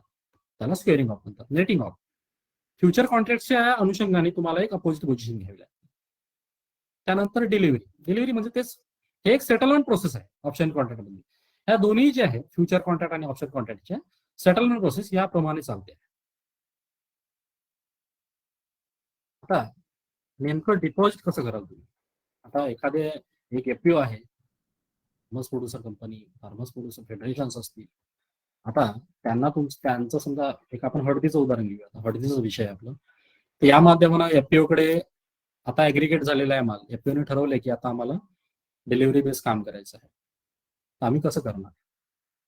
तर लक्षात घ्या, सुरुवातीला एफपीओला हे माहित आहे की आपलं क्वालिटी, बाकी जे काही तुम्ही ऍग्रिगेट केलेलं जे काही तुमचं जे प्रोड्यूस आहे, टर्मरिक असेल, हळद आहे किंवा इतर कुठलीही कमोडिटी असेल, तुम्हाला चांगल्या पद्धतीने हे माहित असते की आपली कमोडिटी जी आहे, आपलं जे प्रोड्यूस आहे ते व्यवस्थित आहे, ते क्लीन आहे, नीट आहे, व्यवस्थित भरलेली आहे. त्याला तुम्ही ऍग्रिगेट करता. फार्मर्स प्रोड्युसर कंपनी एक ऍग्रिगेट म्हणजे एकत्र कराल. एकत्र केल्यानंतर त्याला व्यवस्थित तुम्हाला ऍग्रिगेशन केल्यानंतर तुम्ही काय करता, तुम्हाला आता ते डिलिव्हरी बेस काम करायचं असलं तर तुम्हाला कुठल्याही एका वेअरहाऊसला जे एनसीडीएक्स अप्रूव्ड वेअरहाऊस आहे, त्या अप्रूव्ड वेअरहाऊसच्या माध्यमानं जे संलग्नित जे काही वेअरहाऊस असतात, त्या वेअरहाऊसला जसं आपल्याला रेल्वेला रिझर्वेशन करावं लागते, तसं या वेअरहाऊस बुक करण्यासाठी तुम्हाला ऑनलाईन स्पेस बुकिंग करावी लागते. तिथं जागे संदर्भात तुम्हाला आधीच तुम्हाला ते बुक करून ठेवावं लागते. हे बुक करून ठेवल्यानंतर तुम्हाला तुमचं एक वेअरहाऊसला माल नेणे आहे. त्यानंतर तुम्ही ट्रक जेव्हा तिथं घेऊन जाता, ते घेऊन गेल्यानंतर सुरुवातीला तुमचं ट्रक जो आहे, अनलोड लोड हे दोन्ही या संदर्भातलं जे वजन होईल, लोडिंग झालं, अनलोड झालं, त्याच्यानंतर त्यामधील जे काही सॅम्पल आहे ते सॅम्पलिंग केलं जाईल. आणि सॅम्पलिंग केल्यानंतर हे सॅम्पल जे असतात 4 प्रकारचे असतात. हे 4 प्रकारचे जे सॅम्पल्स आहेत ते पॅरामीटर्स मध्ये बसण्याकरिता की बसतील की नाही, या सगळ्या गोष्टी सॅम्पलिंगसाठी आवश्यक आहेत. पुढील ज्या गोष्टीसाठी, पुढील फायनल सेटलमेंटसाठी खूप आवश्यक आहे. आता सॅम्पलिंग 4 प्रकारे होते, लक्षात घ्या. 4 सॅम्पल्स असतात. हे 4 सॅम्पल्स जे असतात ते जवळपास अर्ध्या किलोचे 4 सॅम्पल. म्हणजे हे 4ही सॅम्पल्स, एक सॅम्पल्स आपल्या लॅबोरेटरीला जातो, एक सॅम्पल्स आपल्याला इकडे ते यासाठी करावं लागते. एक तर तुमच्या WSP ला द्यावं लागते, वेअरहाऊसला द्यावं लागते. एक सॅम्पल तुमच्याकडे असते, एक सॅम्पल सॅम्पलिंगसाठी ठेवतात. तर अशा पद्धतीने क्वालिटी टेस्टिंगसाठी तो सॅम्पल पाठवला जातो. आता सॅम्पल पाठवल्यानंतर 5 ते 7 दिवसामध्ये रिझल्ट येतो. हा रिझल्ट NERLच्या माध्यमाने, NERL याच्यामध्ये तुम्हाला पॅरामीटर्स बेसिस हा एक अकाउंट तुम्हाला मगाशी सांगितलं होतं की आपल्याला 2 पद्धतीचे आपले अकाउंट्स असतात. एक ट्रेड अकाउंट असतो आणि दुसरं NERL अकाउंट असतो, रिपॉझिटरी अकाउंट असतो. तर या माध्यमाने तुम्हाला तुमचे प्रोड्यूस संदर्भात, तुमच्या कमोडिटी संदर्भात पूर्ण डिटेल्स, जे काही पॅरामीटर्स आहेत, काय कमी आहे, काय नाही आहे, अप्रूव्ड आहे की नाही आहे, या सगळ्या गोष्टी ज्या आहेत तिथून या माध्यमात तुम्हाला कळतील. आता तुम्हाला काय करावं लागेल, ही अर्ली पे इन रिक्वेस्ट ही एक चांगली तुमच्यासाठी एक योजना आहे, चांगली एक सुविधा देण्यात आलेली आहे. JNWRच्या माध्यमानं तुम्हाला एक चांगली सोयी, हे याच्या संदर्भात पण तुम्हाला मी सांगणार डिटेल हे काय आहे. एफपीओ साठी स्पेशल योजना आहे, स्कीम आहे. आणि या माध्यमातून तुम्ही काय कराल, तुमचे जे काही प्रोड्यूस, जे काही क्वालिटी टेस्टिंग झाल्यानंतर जे काही 5 ते 7 दिवसानंतर रिझल्ट आल्यानंतर तुमचं ते पास होईल. पास झाल्यानंतर तुम्हाला काय करावं लागेल, टेंडर पिरियड. आता टेंडर पिरियड लक्षात घ्या, इथं खूप महत्वाचं आहे. प्रत्येक महिन्याच्या 20 तारखेला कॉन्ट्रॅक्ट संपतो. हे लक्षात घ्या, सर्व FPOs आहेत आणि शेतकरी बांधवांनी व्यवस्थित लक्ष द्या की प्रत्येक महिन्याच्या 20 तारखेला तुमचं कॉन्ट्रॅक्ट हा संपतो. तर तुम्हाला प्रत्येक महिन्याच्या 20 तारखेच्या 5 दिवसाच्या वर्किंग डे मध्ये एक विंडो ओपन होते. म्हणजे त्याच्यामध्ये तुम्हाला डिलिव्हरी बेस इंटेन्शन द्यावं लागते. यामध्ये टेंडर, त्याला आपण टेंडर पिरियड म्हणतो, त्या टेंडर पिरियडमध्ये तुम्हाला डिलिव्हरी देणे आहे. आणि डिलिव्हरी त्या पिरियडमध्ये तुम्ही त्या, जसं समजून घ्या 20 तारीख असेल तर 15 तारीख म्हणजे 5 दिवस या वर्किंग डे मध्ये तुम्हाला डिलिव्हरी देणं अनिवार्य आहे. आणि या डिलिव्हरी देण्याच्या याच्यामध्ये तुम्ही याचा फायनल सेटलमेंट होईल. हे कधी होईल? तुमचं यावेळेस पेमेंट यामध्ये तुम्ही ज्या दिवशी डिलिव्हरी दिली या पिरियडमध्ये, त्या डिलिव्हरीच्या 2 दिवसानंतर तुमचं सेटलमेंट होते. म्हणजे पेमेंट्स आणि विथ GST इन्क्लुझिव्ह या सगळ्या गोष्टी तुम्हाला मिळतात. आता मागाशी मी बोललो होतो की अर्ली पे इन रिक्वेस्ट, म्हणजे कदाचित काही FPOs असतील की ज्यांनी समजा डिलिव्हरी, त्यांनी मालाची त्यांचं डिलिव्हरी समजा 20 तारखेला 22 तारखेला 22-23च्या नंतर समजा डिलिव्हरीचं काम झालं असेल, ते अर्ली पे इन रिक्वेस्ट तुम्ही टाकली तर याच्यामध्ये कुठल्याही पद्धतीचं तुम्हाला MTMचे डेली मार्जिन्स असतील किंवा जे काही याला काही जे काही फॅसिलिटीज आहेत वेअरहाऊसच्या, अप्रूव्ड वेअरहाऊसच्या संदर्भात, हे फायदेशीर राहील तुम्हाला. आणि इथं तुम्हाला कुठल्याही पद्धतीचं मार्जिन MTM वगैरे लागणार नाही अर्ली पे इन रिक्वेस्टच्या माध्यमातून. हे तुम्हाला टाकावे लागेल तुमच्या इन्स्टिट्यूशन मेंबरच्या माध्यमातून.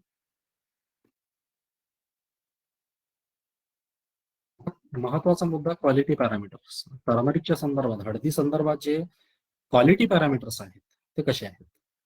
आता त्याच्यामध्ये बघा, इन्फेरियर क्वालिटी टर्मरिक जे आहे त्याच्यामध्ये छोरा, मार्का ज्याला म्हणतो आपण, 2 फिंगर्स, खोटा गाथा, त्याच्यामध्ये हे जवळपास 2.25% याच्यापेक्षा जास्त नसावी. याची जी लांबी आहे ते जवळपास, हे जे फिंगर्स असतील हळदीचे, ते फिंगर्स 15 mm पेक्षा कमी नसावेत. म्हणजे हे जवळपास 3.0 याच्यापेक्षा जास्त नसावे. आणि हे फिंगर्स आहे 3 सेंटीमीटर जे आहेत, एकतर 3 सेंटीमीटर इक्वल टू किंवा त्यापेक्षा लहान असावे. आणि जवळपास शुड नॉट, याला म्हणतो आपण की 15% पेक्षा जास्त नसावेत बेसिसमध्ये. आता मॉइश्चरचा जर विचार केलं, लोखंडी, ज्याला आपल्या भागामध्ये लोखंडी म्हणजे ओव्हर बॉइल्ड, जास्त जर आपण त्याला बॉईल केल्यामुळे लोखंडी एक प्रकार आपल्याला शक्यतो परभणी, नांदेड वगैरे एरियामध्ये हा प्रकार जास्त आढळतो. तर हे जवळपास म्हणजे 1.2% पेक्षा जास्त नसावं. जर समजा त्याला अनबॉइल्ड ऑर लेस बॉइल्ड ज्याला म्हणतो आपण, कमी बॉइल्ड असलेलं, ते त्याच्यामध्ये पण प्रमाण जो आहे बेसिसमध्ये 0.3 पेक्षा जास्त नसावा. भुसा, काही माती वगैरे, त्याच्यामध्ये जे मातीचे खडे वगैरे म्हणतात, ते जे त्याच्या प्रमाणामध्ये ते जवळपास 0.75% पेक्षा जास्त नसावेत. बल्ब जे आहेत ते 3% पेक्षा जास्त नसावेत. आणि मॉइश्चरच्या संदर्भात जर बोलायला झालं तर मॉइश्चर हा 12%, जास्तीत जास्त 12%. आणि याच्यामध्ये काही ऍडिशनल गोष्ट अशा आहे की टर्मरिक जे आहे ते फंगस पासून फ्री पाहिजे, कुठलंही फंगल इन्फेक्शन नसावं. त्याच्यानंतर याला कुठलंही जी हळद असेल आपली, या हळदीला कुठलंही आर्टिफिशियल कलर्ड किंवा केमिकल्स लागलेलं नसावं. तर अशा पद्धतीने काही क्वालिटी पॅरामीटर्स आहेत जे टर्मरिकच्या संदर्भात NCDEX-नी हे केलेले आहेत. तर हे NCDEX क्वालिटी पॅरामीटर्स आहेत टर्मरिकचे. हे सर्व शेतकरी बंधूंनी, आपले जे फार्मर्स प्रोड्युसर कंपनी आहेत, यांनी लक्षात घ्यावे. त्यानंतर डिलिव्हरी बेस काम करण्यासाठी काही ऍडिशनल डिलिव्हरी सेंटर्स आपण ठेवलेले आहेत. तर डिलिव्हरी सेंटर जर सांगायचं झालं तर आपल्या भारतामधलं जे डिलिव्हरी सेंटर्स आहे हळदी संदर्भात, ते निजामाबाद एक आहे. तर त्याच्या रेडियसमध्ये 50 किलोमीटरचे म्युनिसिपल लिमिट आहे. त्या दायऱ्यामध्ये असणारे जे काही वेअरहाऊसेस आहेत त्यामध्ये आपले डिलिव्हरी सेंटर्स आहेत. त्याच्यानंतर काही ऍडिशनल महाराष्ट्रासाठी आपण जर विचार करायला गेला तर सांगली हा डिलिव्हरी सेंटर आहे. तामिळनाडूमध्ये एरोड आहे, जिथं टर्मरिक प्रोड्यूस जास्त होते. सांगलीमध्ये सांगली ची राजापुरी व्हेरायटी आहे, बाकी इतर काही व्हेरायटी असतील त्यासाठी डिलिव्हरी सेंटर्स ठेवलेले आहेत. त्याच्यानंतर वसमत जे आहे, वसमत आपलं वाशिम जे हिंगोलीमध्ये आहे, त्यामध्ये असणारे जे काही, जसं ते वसमतला मला वाटते बाबुळगावला एक डिलिव्हरी सेंटर्स आहे आपलं, ते आपल्या काही शेतकरी बांधवांना माहीत असेल. तर त्याच्यामध्ये त्या प्रत्येक डिलिव्हरी सेंटरनुसार काही प्रीमियम्स, काही डिस्काउंट जे आहेत ते एक्सचेंजनी अनाऊन्स केलेले आहेत, लागू केलेले आहेत. आणि इथं जे काही फार्मर्स आहेत, काही काही फार्मर्स असे जे राजापुरी वगैरे सांगलीच्या एरियामधले जे काही व्हेरायटी आहे आपली, एरोड आहे, सालेम आहे, सालेम जी आपली वसमत क्वालिटी आहे, त्याच्यामध्ये काही फार्मर्स जे आहेत पॉलिश फिंगर जे आहे काही प्रमाणामध्ये आहे, म्हणजे ऍक्सेप्टेबल राहील असं सांगितलं गेलेलं आहे प्रीमियमच्या याच्यामध्ये. आणि त्याच्यामध्ये मोठं जे बेसिस सेंटर आहे ते निजामाबाद आहे, आपल्याला माहित असेल. हे काही प्रीमियम आहेत जे वेअरहाऊस बेसिस जे काही जे डिलिव्हरी सेंटर बेसिस दिलेले आहे, तर अशा पद्धतीचं आहे. जसं आपण जर विचार केले की 20 एप्रिल 2022 निजामाबाद सालेम जे आहे बसमत -2%, निजामाबाद अनपॉलिश फिंगर जे आहे निजामाबाद -4%. तर अशा पद्धतीचं निजामाबादला फार्मर्स पॉलिश जी आहे करून समजा निजामाबाद बेसिस. त्याच्यानंतर निजामाबादला जे बेसिस लोकेशन्सला सालेम जे आहे, जे सेलम जी व्हरायटी आहे ती एरोड लोकेशनला +2%. अशा पद्धतीचा हा एक प्रीमियम डिस्काउंट्स लागू झालेले आहे. हे जे प्रीमियम आहे, हे जे डिस्काउंट्स आहेत ते या पद्धतीनं लागू करण्यात आलेले आहेत, जे NCDX-नी लागू केलेले आहेत. आता फिजिकल मी आधीच सांगितलेलं आहे की ज्या पद्धतीनं आपण वेअरहाऊस डिलिव्हरी दिल्यानंतरचे फिजिकल सेटलमेंट जे होते, फायनल सेटलमेंट, ते टेंडर पिरियडच्या याच्यामध्ये आपण जी आपली पोझिशन्स घेतलेली आहे त्यामध्ये कुठंतरी तुम्हाला टेंडर पिरियडमध्ये तुम्ही डिलिव्हरी बेस काम केल्यानंतर 2 दिवसानंतर, त्या 2 दिवसानंतर तुम्हाला तुमचं पेमेंट जे आहे ते क्लिअर होऊन जाईल. पण कदाचित यामध्ये कुठं सॅटर्डे येईल, कुठं संडे येईल, आणि काही समजा गव्हर्नमेंट काही सुट्टी असतील, तर त्या हॉलिडेजमध्ये हे बँक्स ऍज पर बँकांना जसं ते लागू आहे तसं ते त्या दिवशी कदाचित क्लिअर होऊ शकणार नाही, त्याच्या नेक्स्ट वर्किंग डे मध्ये ते क्लिअर होईल. तर यावेळेला जे फायनल फिजिकल सेटलमेंट आहे ते टेंडर पिरियड, म्हणजे मी आधीच सांगितलेलं की प्रत्येक महिन्याच्या 20 तारखेला कॉन्ट्रॅक्ट संपतं, त्याच्या 5 दिवसा अगोदर ते जे टेंडर पिरियड सुरू होतो आपला, तर त्याला आपण टेंडर पिरियड म्हणतो. तर त्या टेंडर पिरियडमध्ये तुम्हाला एक डिलिव्हरी बेस काम करावं लागतं. त्यानंतर टर्मरिकचा जर विचार केला आपण, तर टर्मरिकमध्ये जीएसटी एक्सक्लुझिव्ह आहे. डिलिव्हरी युनिट असं त्याचा लॉट साईज जो आपण म्हटलं, तर लॉट साईजचा जर विचार केला तर 5 मेट्रिक टनाचा एक लॉट असतो. त्याच्यानंतर क्वांटिटी व्हेरिएशन ±2%. आता बॅग साईजचा जर विचार केला तर सर्व शेतकरी बंधूंनो आणि फार्मर्स प्रोड्युसर कंपन्या याच्यामध्ये लक्ष द्या की तुम्हाला बॅग जे पॅक साईज आहे, जे बॅग तुम्हाला पॅक करावं लागेल ते युनिफॉर्मेशन पाहिजे, त्याच्यामध्ये एकसारखे पाहिजे. जसं 50 किलोचं करत असेल तर 50 किलो, 60 किलोचं करत असेल तर सगळे 60 किलोचे पाहिजे, 70 किलोमध्ये करत असाल तर सगळे 70 किलोमध्ये पाहिजे. आणि याच्यामध्ये एक चांगली गोष्ट अशी आहे की त्या बॅगचं सुद्धा वजन याच्यामध्ये काउंट केलं जाईल. ठीक आहे. त्याच्यानंतर बॅग्स वगैरे जे आहेत त्या कुठल्याही पद्धतीनं फाटल्या नसाव्यात, त्या बॅग्स व्यवस्थित असाव्यात, कुठल्याही फंगल्स किंवा बाकी या सगळ्या गोष्टीपासून दूर असाव्यात. त्याच्यानंतर काही स्टँडर्ड अलाउन्सेस दिलेले आहेत. लॉट साईज आधीच सांगितलेलं आहे. सॅम्पल साईज मगाशी सांगितल्याप्रमाणे 1.5 किलोचं सॅम्पल साईज, म्हणजे हळदीमध्ये 1.5 किलोचं सॅम्पल हे आपण सॅम्पल साईज हा लॅबोरेटरी टेस्टिंगला पाठवतो. त्याच्यानंतर टर्मरिकमध्ये डिलिव्हरी सेंटर्स मी सांगितलेले निजामाबाद, त्याच्यानंतर सांगली महाराष्ट्रासाठी पुन्हा एकदा हिंगोली जिल्ह्यातील वसमत, तामिळनाडू मधले एरोड. तर हे आपले काही नियरेस्ट जे काही आपले डिलिव्हरी सेंटर आहेत त्यांना तुम्ही त्या माध्यमाने तुम्ही डिलिव्हरी बेस काम करू शकता.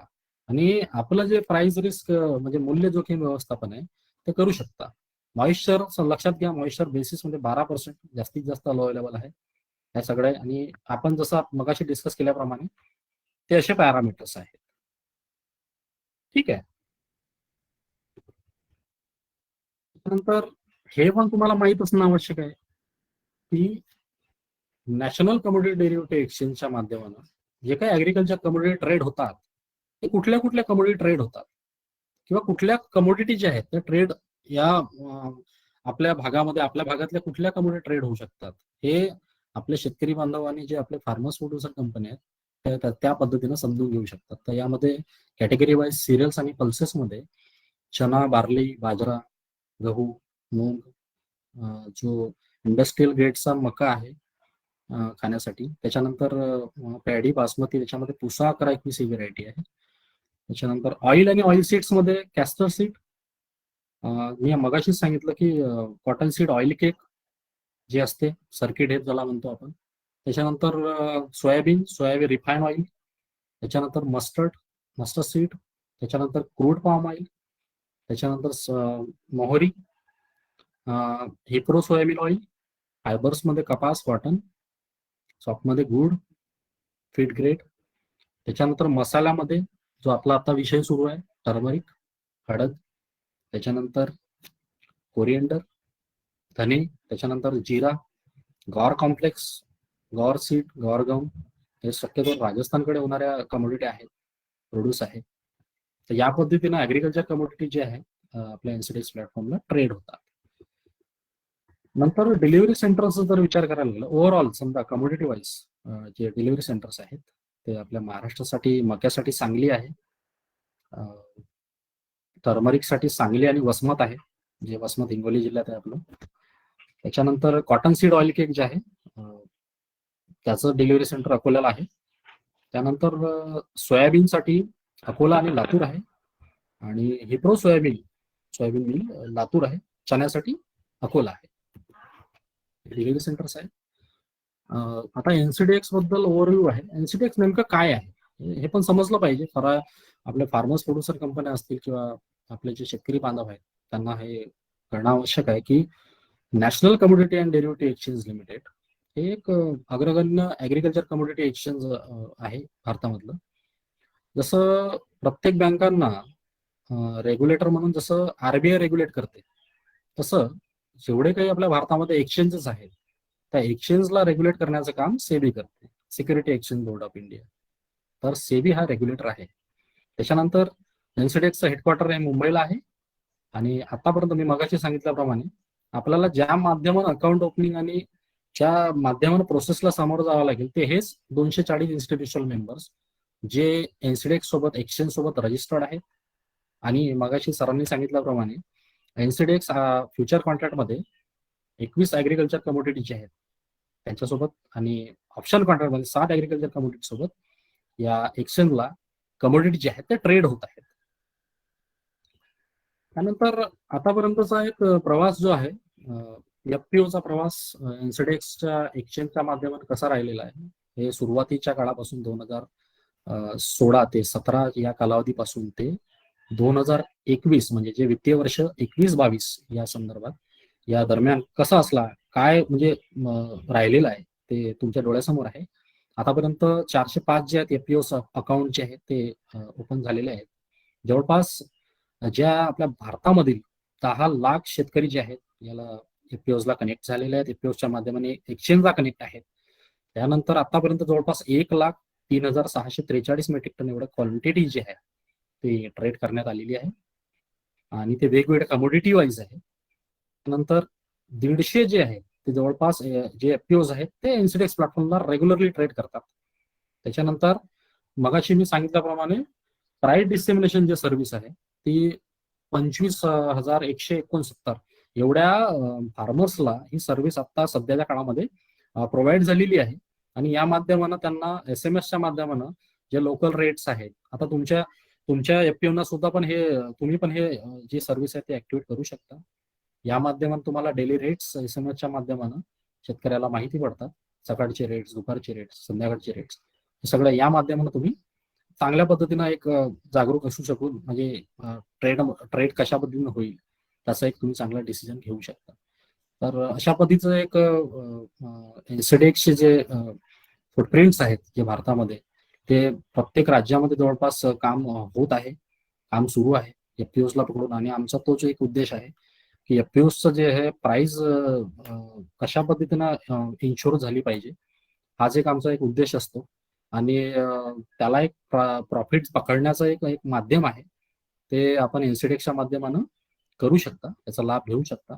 आणि या संदर्भात आपल्याला अन्य काही माहिती समजा तुम्हाला पाहिजे असेल आणि समजा काही प्रमाणामध्ये माहितीच्या याच्यामध्ये समाधानी नसाल तर तुम्ही आमच्यापर्यंत पोहोचू शकता. महाराष्ट्रासाठी श्री पियुष जैन सर जे मॅनेजर आहेत मध्य प्रदेश आणि महाराष्ट्रासाठी, त्यांचा पण कॉन्टॅक्ट नंबर मी दिलेला आहे, यांनी दिलेला आहे. त्याच्यामध्ये मी रोहन दांडे डेप्युटी मॅनेजर, माझा नंबर दिलेला आहे, तुम्ही आमच्यापर्यंत पोहोचू शकता. माझी सहकारी इतिवेदी जी सिनियर एक्झिक्युटिव्ह आहे महाराष्ट्रासाठी, ती काम करते. त्यानंतर मध्य प्रदेश टीम जी आहे त्याच्यामध्ये पियुष जैन सर जे मॅनेजर आहेत मध्य प्रदेश महाराष्ट्रासाठी, आणि माझा सहकारी पुरुषोत्तम प्रताप सिंग जो सिनियर एक्झिक्युटिव्ह आहे. तर आमचे कॉन्टॅक्ट नंबर दिलेले आहेत. तुम्हाला कुठलीही माहिती पाहिजे असेल तर तुम्ही आमच्यापर्यंत पोहोचू शकता. तर मी आमच्या एनसीडेकच्या माध्यमाने आपल्यासाठी एवढंच आजच्या दिवशी. तर मी माझं प्रेझेंटेशन क्लोज करतो. Thank you so much.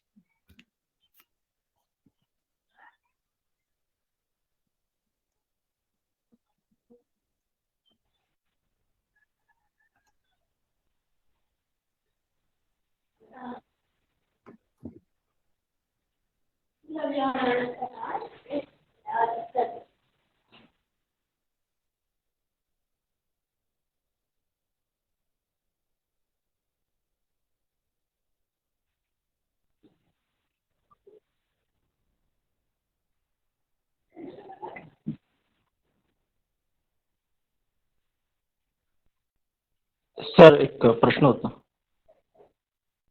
विचारा.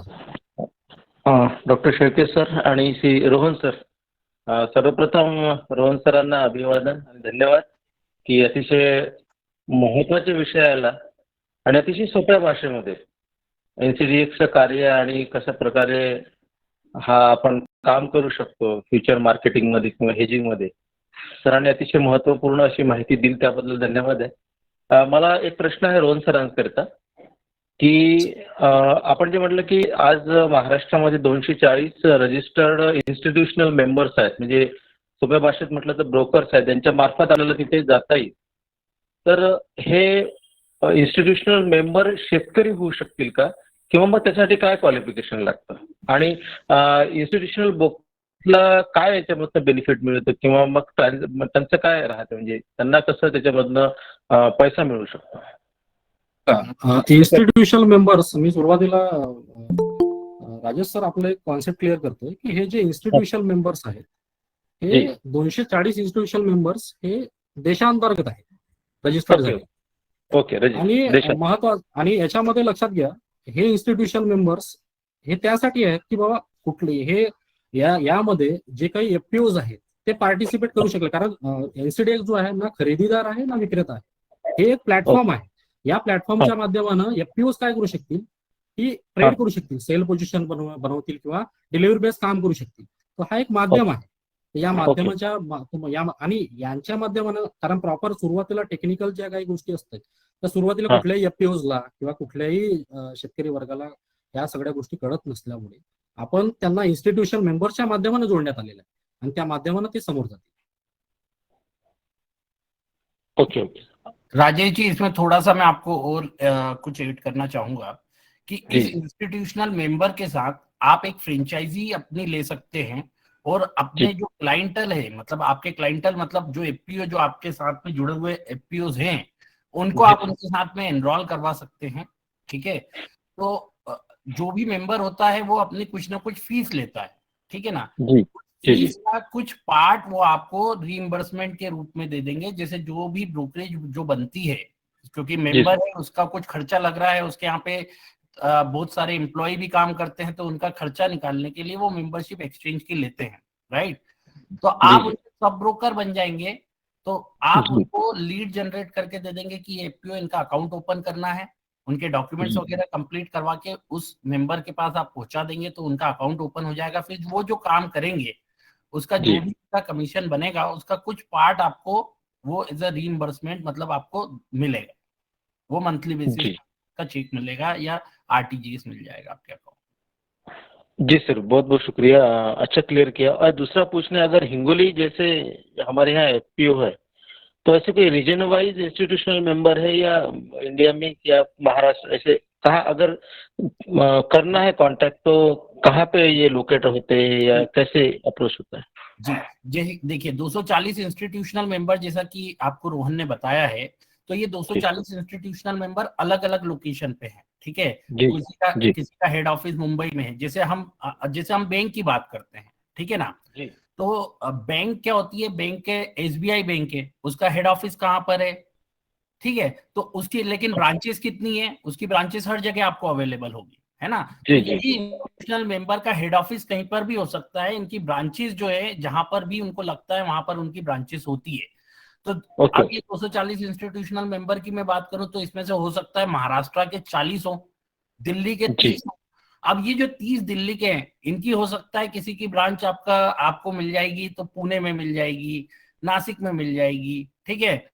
आपको जी नागपुर में मिल जाएगी, आपको हो सकता है हिंगोली में भी कोई हो, अच्छा ठीक है। इनके सब जी ब्रोकर भी होते हैं, जैसा मैंने आपको बताया कि आपको यदि राजेश जी आपने पूछा कि इसको किस तरीके से काम कर सकते हैं, तो सब ब्रोकर होते हैं इनके अलग अलग। तो हो सकता है सब ब्रोकर आपको मलकापुर में भी मिल जाए, ठीक है, अकोला में भी मिल जाए। आप बनना चाहें तो आप भी इनके सब ब्रोकर बन सकते हैं, जी जी जी, ठीक है। बहुत बहुत शुक्रिया सर, बहुत अच्छे क्लियर कर दिया, thank you sir, thank you.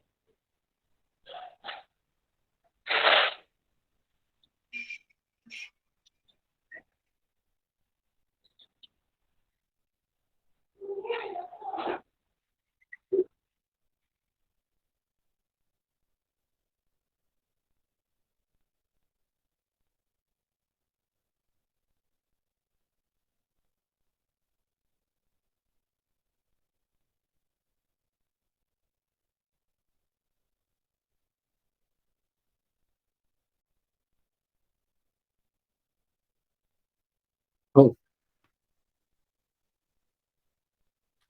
त्या पद्धतीने आपलं ते प्राईस डिस्क्रिमिनेशन जे सर्व्हिस आहे त्या माध्यमाने आपण असं करू शकता की आपल्याला कुठल्याही फार्मर्स प्रोड्युसर कंपन्यांना त्यांना एक जसं एखादी लिस्ट आहे, लिस्ट वाईज त्याच्यामध्ये त्यांचं नाव, त्यांचं गाव, त्याच्यामध्ये त्यांचा मोबाईल नंबर हे व्यवस्थित असणं आवश्यक आहे. आणि त्यांनी समजा महाराष्ट्रासाठी महाराष्ट्रातल्या समजा त्या ज्या भागातलं जी एफपीओ आहे, जसं हिंगोली भागातली एफपीओ आहे आणि हिंगोली भागातल्या कुठल्याही 2 पिकासाठी त्यांना काय करावं लागेल की त्यांच्या लेटर हेडच्या माध्यमानं एक लेटर हेडच्या माध्यमाने एक पत्रा टाईप आम्हाला एक लिहावं लागेल की आम्हाला या 2 कम्युनिटी वाईज आम्हाला मार्केट रेट एसएमएसच्या माध्यमाने ही आम्हाला सर्व्हिस आम्हाला देण्यात यावी. तर असं एक त्याला एक अटॅच करून आपल्याला त्याला जोडपत्र म्हणून तुम्ही ते लिस्ट आम्हाला सादर करा. आणि ते प्रति म्हणून एक मॅनेजर किंवा माझ्या मॅनेजरच्या नावानं एलसीडीएक्स मॅनेजरच्या नावानं ते एक पत्र तुम्ही लिहू शकता. आणि त्याच्यामध्ये एक महत्वाची गोष्ट अशी असेल की तुमचं महत्वाची कमोडिटी ज्या 2 कमोडिटी असतील कुठल्याही सीझनच्या असतील, समजा रबी सीझनच्या 2 कमोडिटी असतील किंवा खरीपच्या असतील अथवा खरीपच्या असू शकतात, त्या कुठल्याही 2 कमोडिटी जर तुम्ही त्याच्यात नमूद केल्या आणि त्यानुसार जर नावाप्रमाणे गावाप्रमाणे आणि नंबर्स व्यवस्थित असतील तर त्या नंबर्सनुसार ती लिस्ट आम्हाला प्रोव्हाइड केल्यानंतर आम्ही ती सर्व्हिस तुमच्यासाठी लागू करू शकतो.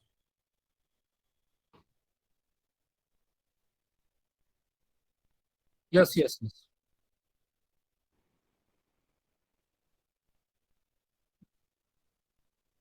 हाँ सर, आप यदि कृषि विकास आपके सॉरी आपके केवीके के माध्यम लेटर हेड पे भी देंगे तो हम उसको कंसीडर करवा लेंगे सर।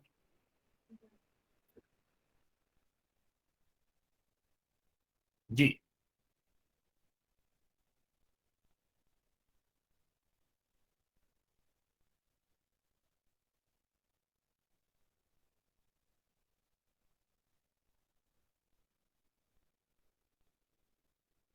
नक्कीच सर, नक्कीच.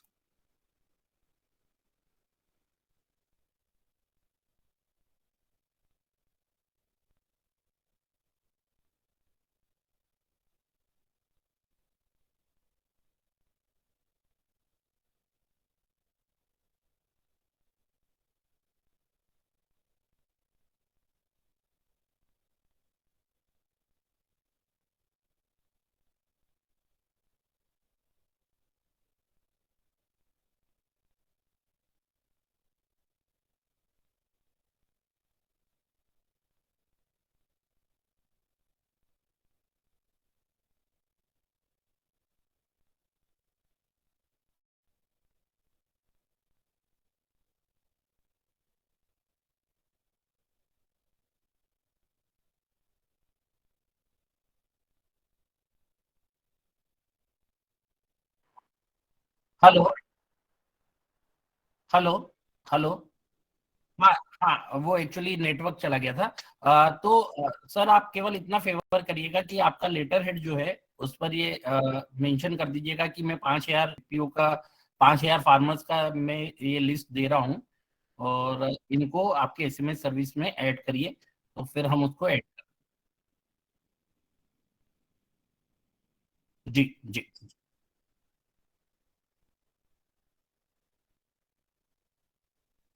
Right sir, right sir, right sir.